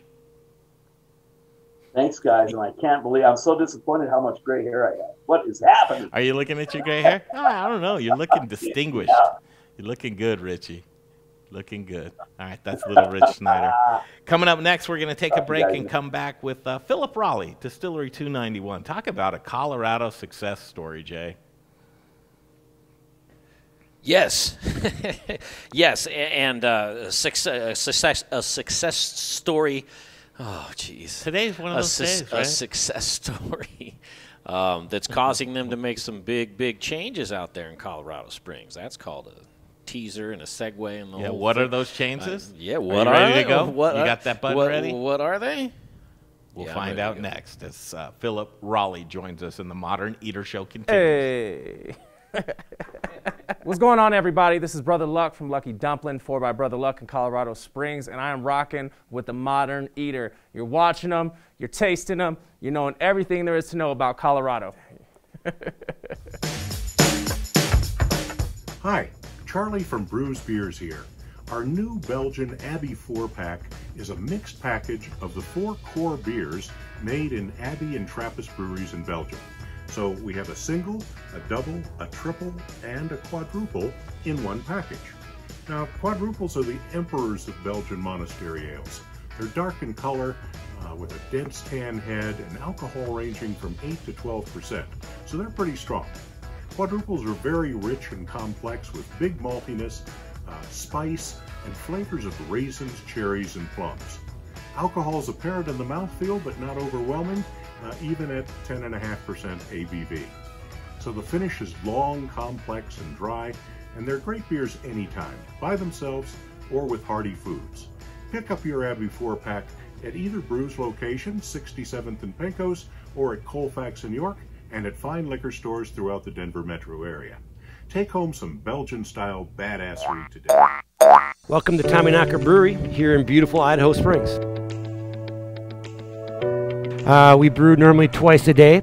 Currently brew about 18 different beers. And right here is our brew kettle, steam-fired brew kettle, and we generate our steam with natural gas. We get our natural gas from Encore Energy and Brian Rizzuto. I really like working with Brian because he explains how the system works of getting your natural gas. It's not a mystery. I actually understand our energy bill.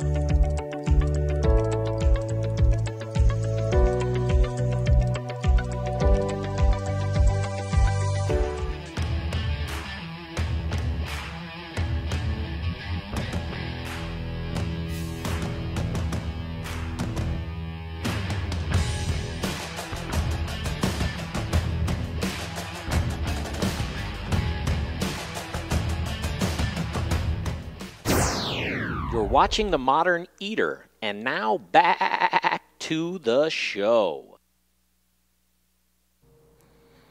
All right, back to Studio Kitchen, Colorado, as we stand by for Mr. Philip Rawleigh, 291 fame. Boy, what Philip's done for 291, and already just a great brand with Michael Myers.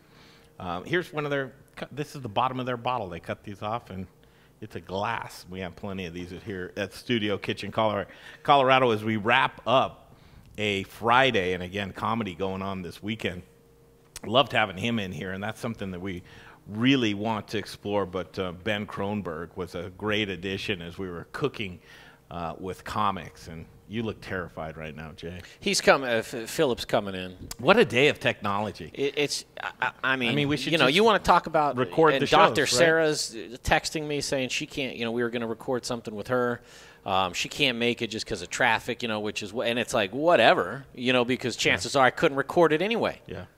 Our poll question of the day, and this is something that's a growing concern for the industry, is how's your mental state?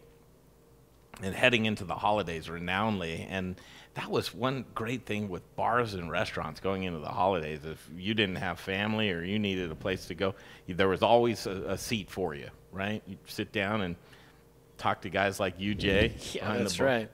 You want I want to switch my beer answer. and a shot. I want to switch my answer to the last one now, Which after is what? today, which is down in the dumps.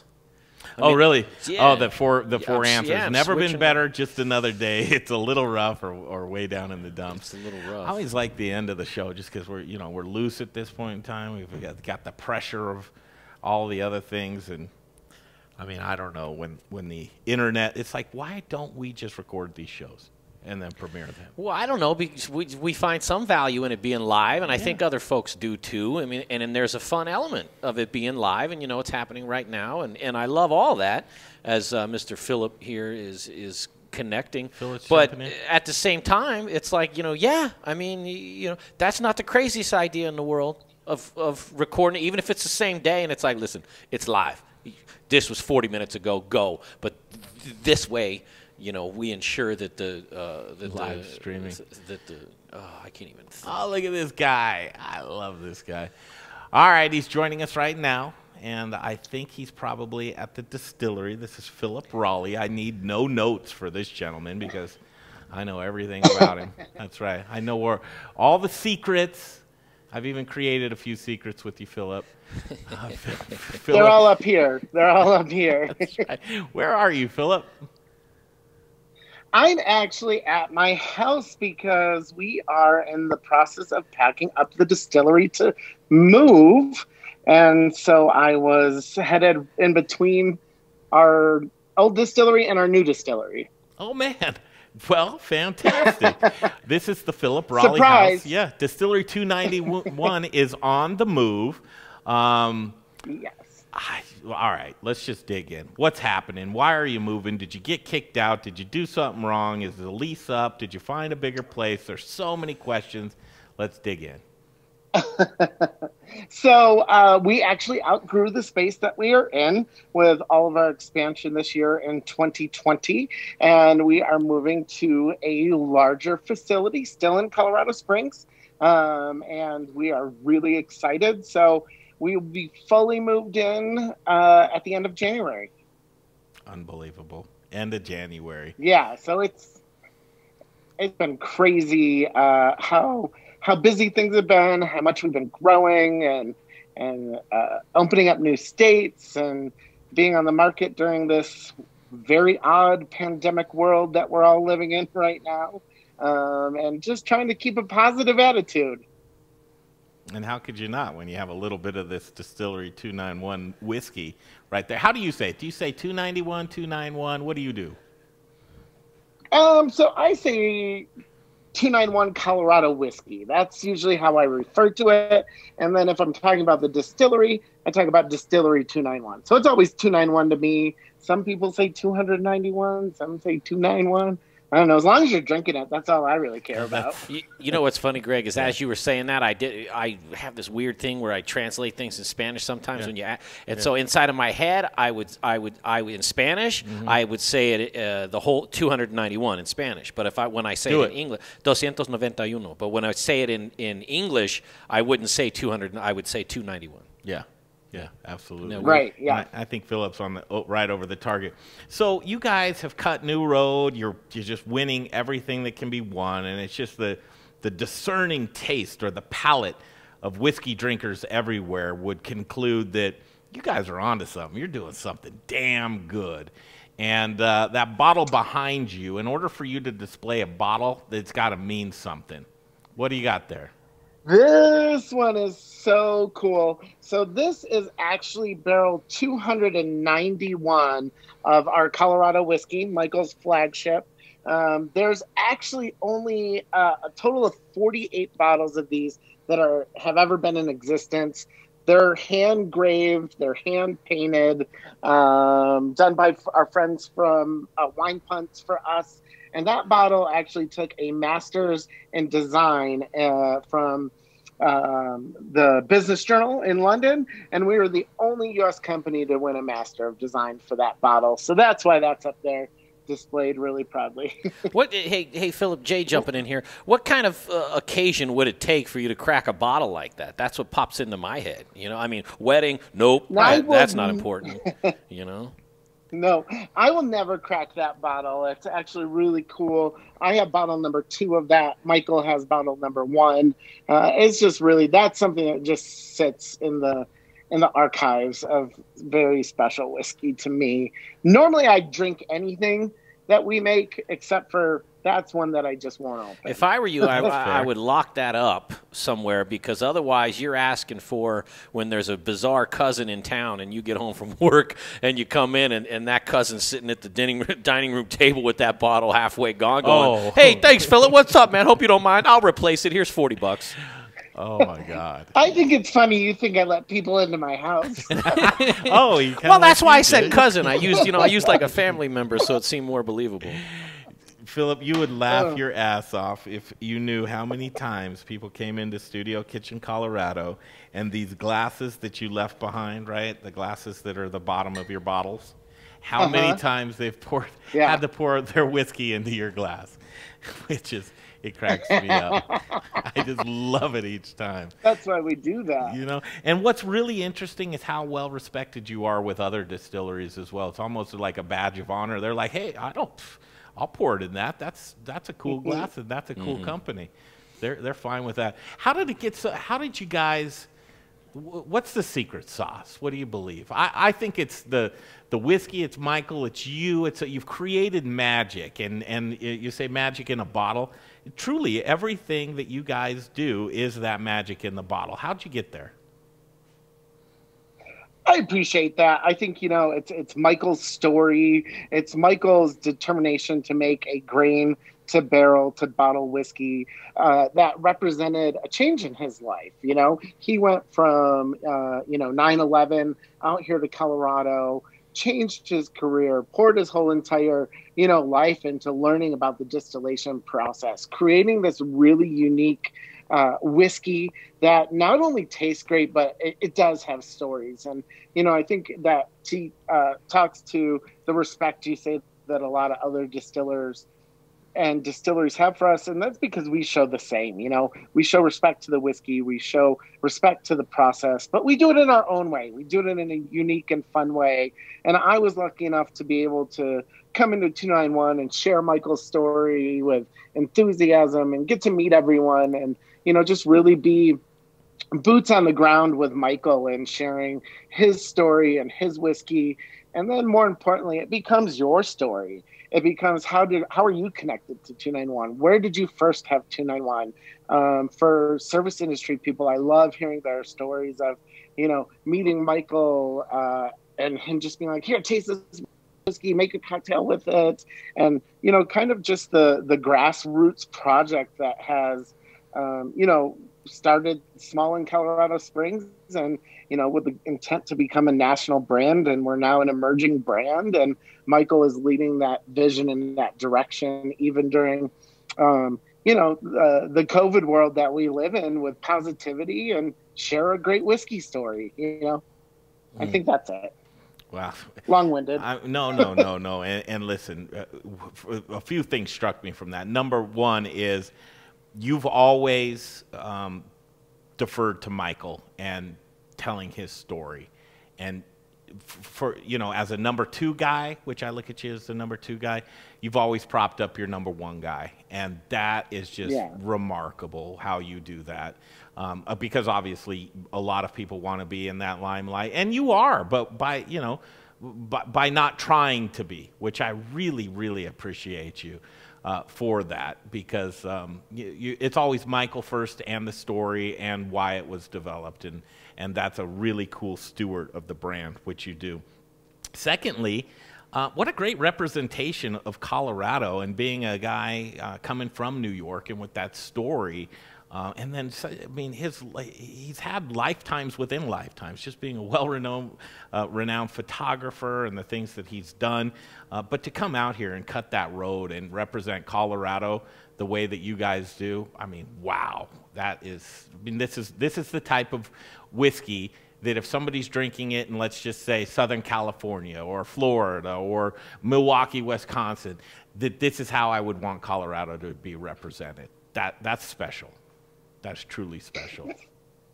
Thank you. I think one thing that's really cool, I used to be on the road 24/7 before COVID. Mm-hmm. And one of my favorite things is people say people from Colorado like to drink Colorado whiskey, right? So they come and they travel to different states and they see a local brand to them on a shelf, and they're buying it, and then they're sharing the Colorado story too. They're sharing, oh, this distillery is so cool, let me tell you about this person and this person.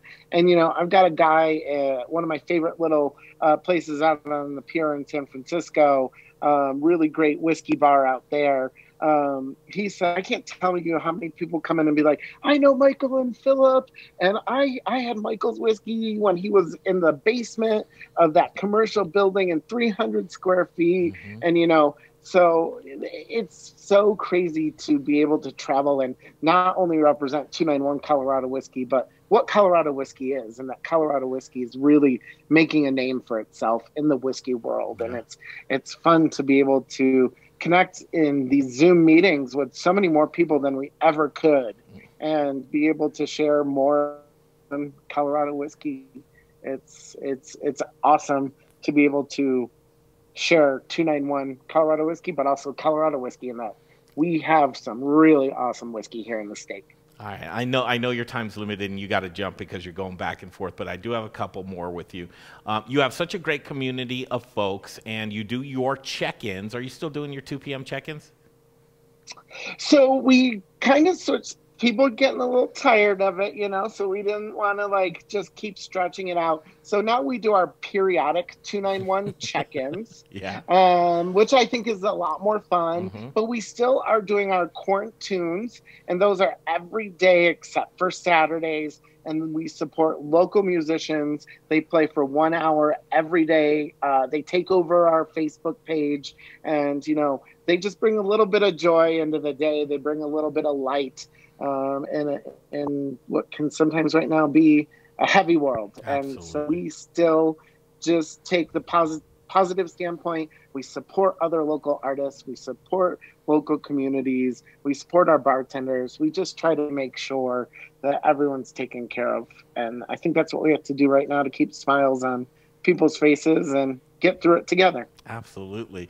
Was it important from Michael's perspective? Was it important to stay in Colorado Springs, and if so, why?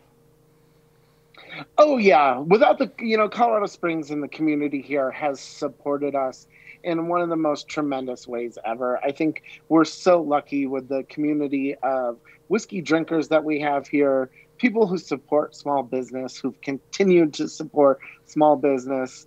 And not only that, we have a great community of other distilleries here and connections in community that you just can't give up. And so it was really important for us to stay in Colorado Springs and be a part of where we started. What can people expect from the new facility when we're past all of this? And I'm sure you've got some tricks up your sleeve, and there's probably going to be a cool tasting room. I love the tasting room that you have already. You'll probably pull a lot of that out of there. But what can we expect from the new facility? So I would love to be able to tell you that. Come on, Philip. I've only been there once myself, to tell you the truth. Really? And it was just a big empty space. So think about what we did with where we were at. If you had ever been to our distillery and saw it before the tasting room was there, imagine that just 4 or 5 times bigger. Okay, so bring the couch with you if you don't mind, right? Couch is definitely coming. And I think a lot of people might know, this might be a 291 secret, but we used to have this awesome orange 1970s leather couch. It was like a little love seat. That's going to make a return probably in the new distillery. And, it'll be a while before we're ready to have a tasting room or anything like that open. But what a good time to do a transition, because people, it's like COVID shut everything down. And so it's like, okay, we had to wait. And it's like, okay, now we're open. And you're like, wow, I'm glad you did that during a pandemic, because now it's seamless to be able to get in there and take a look around. I mean, I love the stories. I fell in love back in our iHeart Radio days when you guys would come into the studios. I think we spent Christmas Eve with Michael, and he brought the kids in that had the family with us. We spent Christmas Eve together in the iHeart studios. And when he told me the story about the button, which I make him say all the time, that's when I'm like, well, these are the things that it takes if you want to be successful and you want to get in the business. But a button that he had to reset on the still, like I hate telling the story because I murder it. I know the premise. Every hour. Every hour. And it wasn't, didn't he have to drive down a road? He planned his life around down this thing. Yeah. It's just, that's a trip. Insane. Yep. To finish it, he'd go home, cook dinner, come back, press the button, go home, eat dinner, come back, press the button, go on a sales call, come back, press the button, go meet a buyer, come back, press the button. What did the button do? In that 300 square foot space. So it reset the at-home steam unit. So when he first purchased his steam unit, he purchased like one of the at-home shower steamers. for the 45-gallon still. You know, I love how he tells the story. He's like, I went in, you know, got my first run going, sitting there, go down and make some notes. And all of a sudden, he's like, oh, the steamer shut off. He went over, looks around, sees the button, presses it, and it clicks. He's like, this is it's got an off switch. It's got automatic safety off that you have to reset every 45 minutes. So, you know, he was doing his runs and had to do that until he upgraded, you know. So that was... now, he didn't need to upgrade, because I can tell you right now, Philip, that Jay and I would have, for $10 an hour, pushed the button every hour and just lived inside the... I mean, no joke. We've done that, you know. That's right. $240 in a day. $10 an hour, 24 hours a day. I would have lived there. What's turning over in my head is like what you could purchase and set a timer that has a little thing. That a little stick that popped out, or something that you could just put super glue right in front of the right location. I know. Okay, what's next for 291? You guys are doing a lot of things, but growth is what's on your mind, and you're out there wheeling and dealing. You're making Zoom deals, eating meals, and making deals with Philip. I love when we can go out and then the Oxford Hotel. I want to say what happens when you go there. But what's next for 291? I think the biggest thing that is next is we have our e-commerce site up from our web page. We don't ship, but a third party ships to almost 40 states. So go online, take a look during holiday shopping. If you've always wanted 291, you can purchase it online now, which is really exciting. And that link to our store is right on our webpage. Just click the little buy now button and you can follow the links. So that's definitely really huge. And that they buy from a local liquor store and send to you, which is really awesome. So you're still supporting local even through ordering online, which is really cool. Rock and roll. So if I was to go down and let's just say I'm classy enough to get a room at the Oxford, what happens when I go in and say, Mr. Hollenbach checking in today? Well, what's really awesome, they'll say, here is a little token for our whiskey happy hour, and we want to invite you to come back and try some amazing Colorado whiskeys such as Distillery 291 and enjoy a free complimentary 291 Colorado whiskey. And then if you're staying there, you can also go to both the bar and restaurant attached to it and go get a 291 cocktail. I love it. We were at Surf Hotel, partied it up with these guys. Stuff that we can't even talk about. But just fun. But we call those 291 secrets. We call those 291 secrets. And we have a couple of those 291 secrets. Okay, here's the last final up. We're going into the holiday season, and what better gift, right, than 291? And we have... Oh, thank you. We have a sponsor. Richard asked for it by name, called us up. He was like, hey, when Philip's on with you, do you mind asking? He wants to buy a couple of cases of Distillery 291 for his friends and family, and he would you take his phone call if that's something that he'd like to have? Yeah. Do you want to give him my number? Yeah. I just thought, well, first of all, it struck me as like, he's paying attention. He's like, I want to support local. Yeah. I want to give a local gift. I want and 291 by name. And he's like, hey, do you think you can give? I was trying to sell him a barrel, which I don't think I have any place to do that at all, to start selling your barrels there. But he'd like to have the bottles. You'll have a full-time job if you can do that. Which makes more sense to have it in bottles. Yeah, he said 2 or 3 cases. I don't know. Is your case 6-bottle or 12-bottle? Or both? We're a 6-pack case. 6-pack. And yeah, so I can help him out personally. To, take care of him. Get that done through our tasting room. I'd love to help him. I love that guy. We have so much fun when we're in the kitchen together. Yeah. And let's hook it up. Let's connect and make that happen. Okay, dude. You're Philip Rawleigh. A brand of your own. He really is. Yeah. Let's see that hair, man. He's got this new sexy haircut, man. What do you got going on? I wonder. Look at those curls, man. Look at those curls. The Philip hair. Yeah. He's had the under the sun. Hey, where'd you get that hat? I got it in Oxnard, California, surprisingly enough. But what I want to talk about is my real hat that I wear all the time. And this is from Singh Hat Company out of Jackson Hole. And let me tell you, research those girls. Custom-made hat. They are absolutely phenomenal. Yeah, they took my original cowboy hat and designed this from it. So you love the Western wear too, don't you, Philip? Oh, always. You'll always see me in my boots or hat. One or the other, at least. Hey, Philip, next time we see you, and we wanted to have you here today with us, guess what tomorrow is? You know more than anybody else. It's a good note to leave on.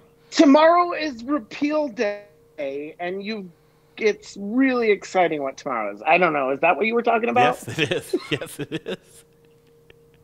Yeah, Repeal Day. Yeah, I'm really excited about Repeal Day. We're actually doing a really big event for Repeal Day with DigiWorld out of Kentucky. It's a huge whiskey event. I highly recommend checking it out. Cool. And then lastly, Jay and I have a request. Would you please come up to Denver and be Jay and I's wingman at some point? Because the most beautiful women flock around Philip. And he is the guy. And just a great in, you know, he'll put us over. Will you put us over sometime, Philip?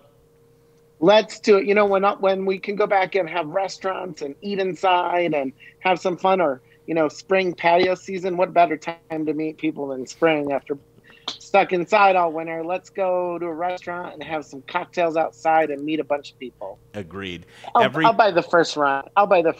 You know, 291 drinks on me. I love it.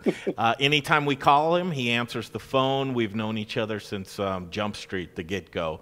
And this is a gentleman that we fell in love with, and I know so many other people have too, but you can't have him. He's all ours. It's Philip Rawleigh, Distillery 291. Give our best to Michael. And if we don't see you between now and the New Year's, let's get this damn year behind us and look forward to a great 2020 with you and everybody involved. What a great community you've built. Thank you so much, Philip.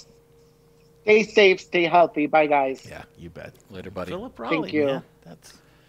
Love that dude. I know. He's a good dude. What do you do about that? I just... Huh? Today, right? That's what I'm so out of gas. I was going to ask man. you if you had a Jay story. I have a story, but I'm going to tell it. You know, I'm going to tell it with this attitude. Hold on, let me look at one real quick. That's not even the right piece of paper. Oh, here we go. Okay, let me tell you. I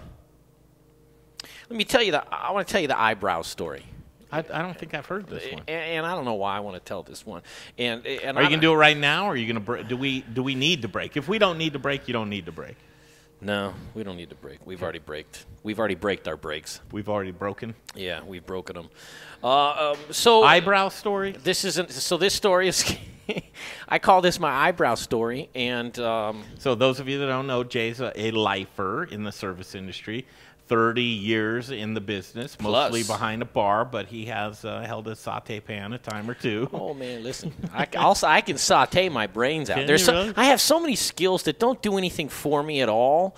You know, that may impress at like a house party or something if everybody's drunk enough. You know, that I could do flip a saute pan. Oh, far out. You know, and it's like that's it. I have to go home. You know, other people like you actually are very impressive with what you can do. You know, that sort of stuff. Anyway, so this we had a segment that was called "Why the Bartender Hates You," and he doesn't really hate you. No, I mean he loves you, yeah, but he hates the things that you do when you're drinking. Yeah, well, I mean, not everybody. I mean, just certain people. And I think that with the title of "Why the Bartender Hates You," it's like if you have common sense and you have a sense of humor, like you get what that means, right? So it's Friday. Grab yourself a drink. It's Friday. It's 5 o'clock somewhere. God, I'm already and losing. Jay is going to indulge us right now with the eyebrow story. This is the eyebrow story. Why the Bartender Hates You. Yeah. So once upon a time, working at a bar. It's we'll call it a Thursday night. I like to work the door when I managed this particular bar, and it was downtown. I like to work the door mainly to flirt with girls. Is this Pat's? Yeah, Pat's. Okay. Yeah, well, it was called Pat's Downtown Bar and Grill.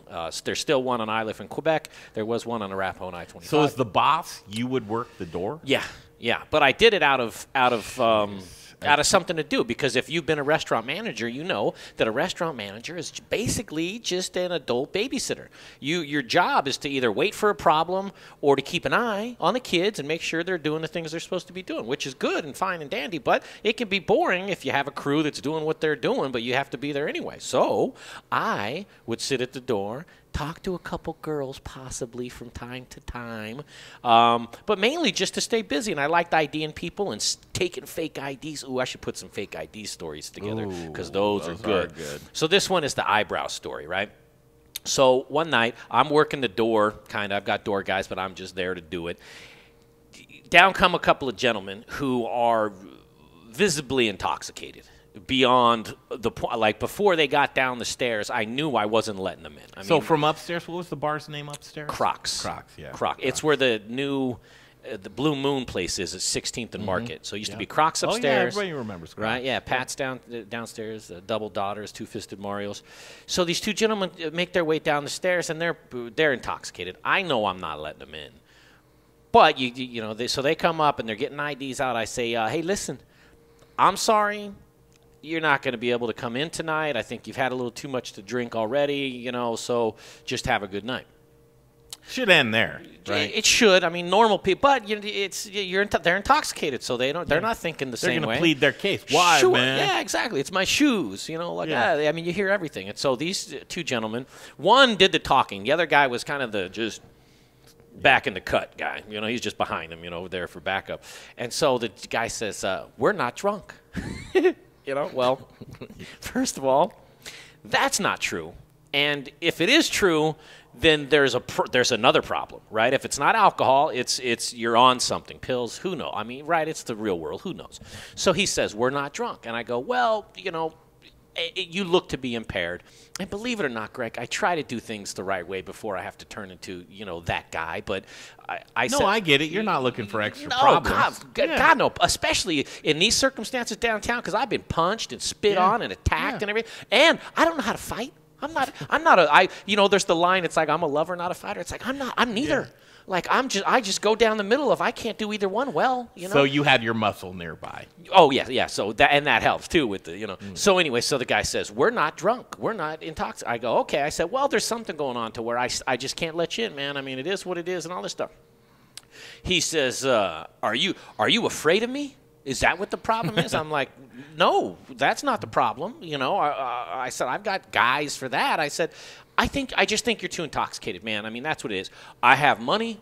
You know, out comes a stack of money that I should have let him in for half, you know, if I could go back. Out comes a stack of money this big, you know, to where, and I'm waiting for the, you know, the you don't make any money conversation, because that happens too. But I said, it's not about money, man, and I wish I could take it. I go, but I have a responsibility. I mean, you try to go through all the hoops. Was he trying to bribe you, or just no, say he was going to put money in the till? I mean, that, like I said, that may have changed the story. He was just showing me, we have money in case you think I don't have money, right?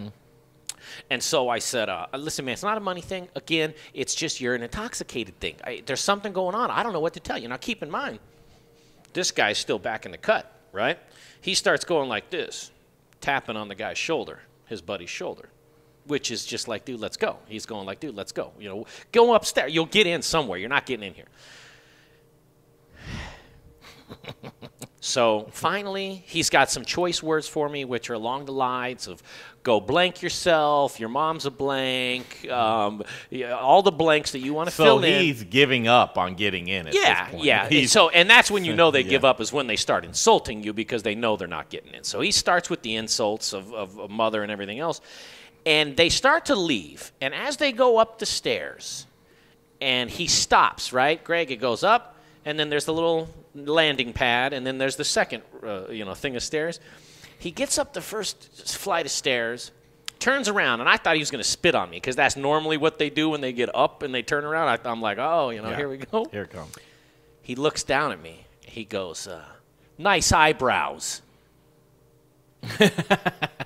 Now, out of the blue. Now you may, if you're one of the 4 people watching right now, you may be thinking to yourself, well, why is that even good, or what's the point of the story? And that's the point of the story, is that it was so left field with the eyebrow thing. Caught you off guard. totally, not only did it catch me off guard, I went inside and I had to ask every female employee that worked there, is there something wrong with my eyebrows? You know, and listen, physically I find myself disgusting, right? Yeah. But if you were to sit me down, eyebrows wouldn't be one of your right. If you were to sit me down and go, well, listen, a lot of things. If you had to pick just one thing that you're, I wouldn't say happy with because I'm, you know, unhappy with it. But if there's one thing that you can say you're happy with, it would probably be eyebrow. I'd be like, you know what? I don't think I have a problem with eyebrows. There's a million, my toes, you know. But now you got doubt in your head. It's oh like my God, eyebrows. This guy ruined my whole night. I'm walking a stranger. Then when I'm working the door, I'm like, I'll let you in. You tell me what you think of my eyebrows first, you know, before you can come inside. Got you. He got me so good, and then I never saw him again. Have you ever used that on anybody else? No, just but I had out of the blue, nice eyebrows. Nice eyebrows, dude. And that's why I call it the eyebrow story, because how can you make that up? And to look at me or any human, unless it's just you know, something so plain to be like nice eyebrows. Where do you come up with that? It was. I give him kudos because this is a decade ago, and I'm still telling the story. So. You win, I guess. I don't know. So if he's watching right now, if he's one of the 4. Man, we hit. Oh, I'm at 5 over here. Thanks for watching. If you know somebody that likes eyebrow stories, share this right now. If the eyebrow guy that made you insecure about your, first of all, are you, or you just blew it off? No, I mean, I'm actually okay. Because I would like to tell you, your eyebrows are a little sparse. A little sparse, you say. Are you doing this to blank with me? No, I'm just saying you might not have much visible eyebrows, so you may look like powder or something like that. Oh, I see. They are kind of soft. No, I like that part about me. I like you? the soft eyebrows, if you will. I'd rather have soft eyebrows than, like, you know, I guess big bushy Now, ones. here's the question I have to ask you. Yeah. Did you ever shave them at some point? Because eyebrows have a hard time coming back. No. And, in fact, I had a phobia about that, you know, the first one asleep gets some, you know, people shave something or do something. I was always terrified that one of my friends was going to shave my eyebrows, and then they would grow back as caterpillars, and then I'd be all, and then somebody would have a thing with nice eyebrows. Unless that's what he meant, that they're so faint that he said, like they're not there. Oh, is that what it was? Yeah, I think, because, you can't tell you have eyebrows. Is that what you can't tell I have eyebrows? No. I think in this light is what it is. No, they're just non-existent. Man, so now I told the eyebrow story because I thought it would be entertaining. You got over it. Not because I need another. I'd ask more people about your eyebrows. Can you see my eyebrows? I'd ask more people about your eyebrows. Well, listen. You know, I'll put a link into this to the thing. You can check out eyebrows. That'll be the next poll question. That's the eyebrow story. How do my eyebrows? I'll put together some fake ID stories because I'll tell you what, and I don't know if you've ever done this, but I don't know whoever's done this. I carded Modine's. I told you my dad as a door guy. Did you ever take a fake ID? Not enough to remember the enjoyment that you get from the face of the person? So there was always an off-duty cop who would, if I thought it was suspicious, I'd just hand it to them. And then they'd determine, you know, where it was. But I'll have to tell you what, because, you know, IDs have come a long way, is all I'm going to tell you. And I don't know whether you or your friend, I don't want to incriminate it. I knew a guy once who went into the DMV with someone else's birth certificate and proof of address and came out with a over 21 ID with his face on it because the state just, you know, you walk in and he issued it. And that's an ingenious way to do it. Yeah, just went in and was ballsy enough to be like, I lost my ID. Yeah. Or so that was a way. But here's taking an X-Acto knife and cutting out the date of the birth date and basically just putting in another birth date, and we would put candle wax. They would put candle wax over the top. And it was interesting. It worked, let me tell you that, because a lot of people didn't want. Most people want to just show me something and I'll let you in. Well, I mean, I don't know about that. There was a place downtown You were a terrible Denver. door guy. Do you remember Calvin's? It was a pool hall downtown on 15th. Ooh. Calvin's is what it's called. I remember Maloney's. Boy, they introduced everybody that was underage that wanted to drink. They drank at Calvin's. So the problem with the fake ID stuff with the people I was dealing with is they were buying them online, right? And they thought this was ingenious because you got a nice looking ID. Yeah. It's got a a watermark and the whole thing. But there's also because and it's legal that they're selling them for certain reasons, and they have certain things on them that I'll tell at a future story. So you would know, as good as it looked, you would know like that it was a fake ID. And I had this move where when I got somebody's ID and I knew it was fake, I'd go like this. I'd hold it out, I'd look at it real close. I'd look at them dead in their eyes, and this was my move right here. I'd go, hold on, let me put this on full screen. So this is my move. So I'm holding the fake ID like this, and I'd go.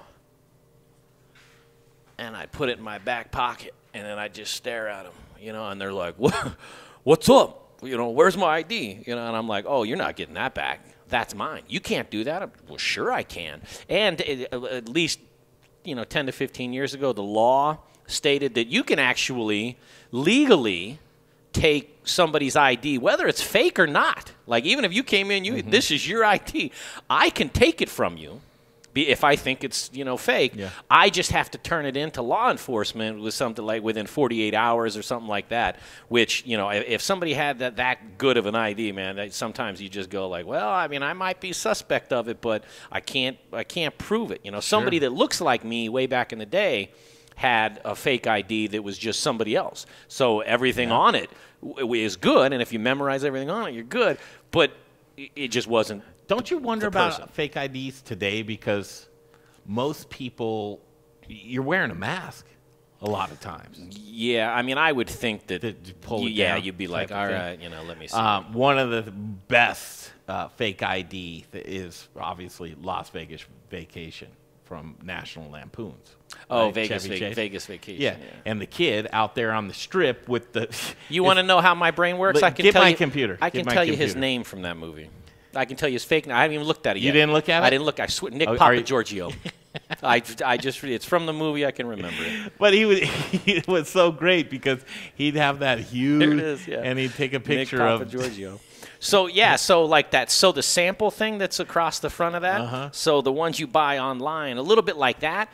But ironically, the way you know instantly that it's fake is because it'll say authentic or it'll say genuine. Right? They all have a word that the word, ironically, means it's good, but real IDs don't put that on there. Real IDs, it's a watermark of the city or, something like that. What's the best about this fake ID and what he was doing is, you remember when it was like, Mr. Papagiorgio, and he's laying and getting a massage. And he's winning cars his and birthday stuff. is 01/15 of 1965, right? So obviously he was much younger than what he should have been in that look, but he was treated. Another movie is Superbad, as far as fake IDs go. Yeah, I could tell you that guy's name too. Well, that's just a one. No, I can't remember it right now. What was it? Oh, McLovin. Yeah. It's like, why'd you pick? He's like, why would you pick McLovin? He's like, why wouldn't you pick something like? And he goes, well, I was gonna pick, Mohammed. He goes, but it didn't, that wouldn't work. And he's like, who would do that? And he goes, it's the most common name in the world. Read a book, that sort of thing. And everybody has a fake ID story. I don't care who you are. I mean, you would think. I'm sure there's somebody that's like, no, I never did it. What a Friday. We're going to wrap things up from Studio Kitchen, Colorado. One of the things that I want to go back and look at is how's your mental state. And really, Jay, right now what we're seeing is pick and choose. Pick and choose where you can find some laughter, some humor, some levity in anything. Such a serious world right now, and nothing makes sense. But there are people struggling out there. I'm one of them. Jay, I think you're one of them too. Brother Luck, I was watching. Chef Brother Luck, he's doing a lot of streams. He did an Instagram Live yesterday. I watched the whole thing. And it's that vulnerability. It's that reaching out. It's that not being afraid. And one of the things that I say right now is in a world that's so disrupted and other people are feeling these types of emotions, now's the best time to reach out to somebody to say, you're not feeling okay, because there's a great chance they identify with everything that you're saying. So not that misery loves company, but Company loves company. Don't be alone. Don't put yourself out on an island with your thoughts. Reach out to other people. And if there's that lonely, dark, desperate evening or day, or you just don't know that you can get out of a situation, just know that's the immediacy of that moment and that day. Try and do the things that make you feel better. Everybody knows that one. What's the one thing that makes you feel better? For me, it's going for a walk. Just getting fresh air, going outside, getting a different perspective, seeing some other things. That's me. Go for a walk. What's yours? Going to sleep? A shower? You know, a hot shower has been my go-to of Food late. at 2 a.m.? I have a really bad habit of eating all throughout the night. I don't sleep real well. Throughout the night? Throughout the night. Now, this could contribute, too, to my sleeping being problems. able to sleep, you sure. know, but when I wake up, it's like, you know, I want something to do because I can't sleep, and so I go out and I'll eat. I had some Rice Krispie treats last night, and it's always sweet. Not very savory, my middle of the night You need that eating. sweet. It's so sweet. All right, you guys hang in there. Next week, what's going to happen? I think we'll continue on with the everyday broadcast. I don't know in what sense, but right now we think it's more important to be out of Studio Kitchen, Colorado, and in the field. And when we say in the field, it's like where can we show you? Last week we were at Kevin Morrison's place and Fish and Beer, and we went to Alex Armada's place at Sam's Number 3, and we visited with Pete, right? It's Pete? Please tell me it's Pete. Oh, Eric? Eric. Yeah, Peterson. That's Eric where Peterson. you got. Eric Peterson at Bowl and Bush. Monday, we're going to go see our friend Chef Dana Rodriguez. Looks that way, assuming everything goes the way it's supposed to go. I think it's interesting. You take a look around, and two of the things that we're really trying to hammer home right now, and we want that narrative to just change to this if we could. It's equality in business, and equality in business is something that should just be a no-brainer. As equality should be with everything, an equal playing field, if you will. What we're seeing right now is it's very hard for restaurants to operate, and we want to show you. We want to show you the cleanliness. We want to show you the struggle. We want to show you the chairs on top of the tables where there would generally be diners. We want to show you what they're doing to pivot or to adjust or to a new hustle, but we think that we can best highlight that or do that on location. So that's exactly what we're going to try and do all next week. If you have an idea for a show or a guest, we'd love to hear from you. You can reach out to both myself and Jay at themoderneater@gmail.com, or hit us up on DM. Hit us on Facebook. Hit us on Instagram. Probably Twitter, not so much. Do you monitor our Twitter? I do. I put content up on it. I don't spend as much time on it as far as grooming as I do Instagram and Facebook. But our Twitter account, man, you know, if you're a food and beverage lover, there's a ton of content there too. You can also reach Greg and myself direct at greg@themoderneater.com, because that's on the screen right now. And then if you like me more, then just supplement JAY. Jay@themoderneater.com. Have to thank everybody that was on the show today and was patient too. We had just a hell of a time trying to get the live stream up today, which doesn't help with viewership, but it is what it is. But Nick Hoover from the CRA, the Colorado Restaurant Association, manager of government affairs. It was nice to just go over what that local stimulus was, and it doesn't make sense to a lot of people, and really it's not much, but it's what's happening here in Colorado as we wait for the feds to hand down a stimulus package that makes sense. And so thank you, Nick, for joining us. Ben Kronberg, and that was something that we wanted to look into, and I think we'll do more of, and it's cooking with comics or cooking with comedians, however you want to do. What do you like better, cooking with comics? I like cooking with comedians better, personally. But everyone has a sandwich. What's your sandwich, Jay? If you have a sandwich in your mind, what's your sandwich? Mine is turkey. Really, turkey? Yeah, turkey, and this comes from my granny. Turkey sandwich. Just a turkey sandwich, whatever turkey you have. She did deli turkey, and probably the cheapest stuff you could possibly buy, you know. But nice deli style thin sliced turkey. Some nice whole wheat bread with some of the nuts and stuff that are in the bread. This is a granny sandwich. Yeah, and mayonnaise. Not Miracle Whip. Okay. Mayonnaise, not Miracle Whip. Red onion, and the most important part is iceberg lettuce.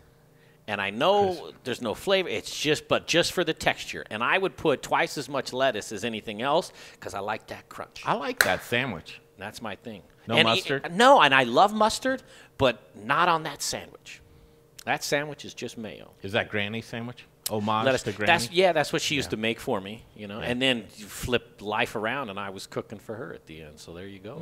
Not those turkey sandwiches. Mine is a rare roast beef, which is fantastic. I love to do a sourdough, but I'll do a whole wheat. Rare roast beef on a whole wheat. And then mustard mayo, lettuce, tomato, salt and pepper, and then you got to put on some nice white cheddar cheese. I left out pepper, you're right. She put salt and pepper. I just put pepper. No cheese. No cheese? No cheese. Sandwiches have to have cheese. That's my sandwich. Everybody has a sandwich, but I think comedians have sandwiches too. No. Or anything. And the comedian Ben Kronberg, who was in today, he said, he's like, man, listen, I actually cook some stuff, you know. And I'm like, well, we don't have time for veal scallopini, you know, but let's just do some fun sandwiches. He's like, when I was a kid, and so that's what you saw. But I think it's a great idea, cooking with comedians. Yeah. I like I said, well, what's it like writing jokes during a pandemic? And he said, well, they're all inside jokes. Yeah. I didn't get it, but that was actually pretty funny. That was. So thank you, Ben, for showing up today. And I got to tell you what, if you're looking for something fun to do, they're doing comedy downtown. You might be a little cold, but dress for warm. You're going to get food and beverages. You're going to watch comedy. It's at 3559 Larimer Street in the alley. You've been in a few alleys. And I did show that, by the way, and I'll pop that picture up again, because I did show the picture that he brought me. It's just, so here's the picture of them in the alley of what that looks like. Let me see. And it's called the Denver Comedy Lounge. They're seating 2s and 4s. Make a reservation, the Denver Comedy Lounge at 355 Larimer. And you're going to get sake from Colorado Sake Company, and then sushi from Denver Sushi. I got some Denver Sushi House, which is great. And thank you to William Stuart, who is just a great sake and sushi guy. Yeah, there you go. Look up. Oh, that's good. That is an alley. Yeah, right. Hell, that looks pretty cool. I could watch some comedy in there. And what else is going on here? Who else do we have to thank? Philip from 291 Distillery and Little Rich Schneider, our spirit guide. For Jay Parker, I'm Greg Hollenbach. We'll see you Monday when we'll be down at, are we going to be at Working Class? Working Class, that's the plan. Dana Rodriguez. That's going to be a hit. I'm also talking to Chef Elise Wiggins, too, about doing the same thing over there. And check, she's got a little something going on with a little yellow chick. Okay, thank you all for tuning in today on a Friday. Again, just try and keep it together. That's all we can do right now. The holidays are upon us. Have a great weekend. We'll see you back here on Monday at 2 p.m. Not here, but from Working Class with Dana Rodriguez, the Modern Eater Show. It continues.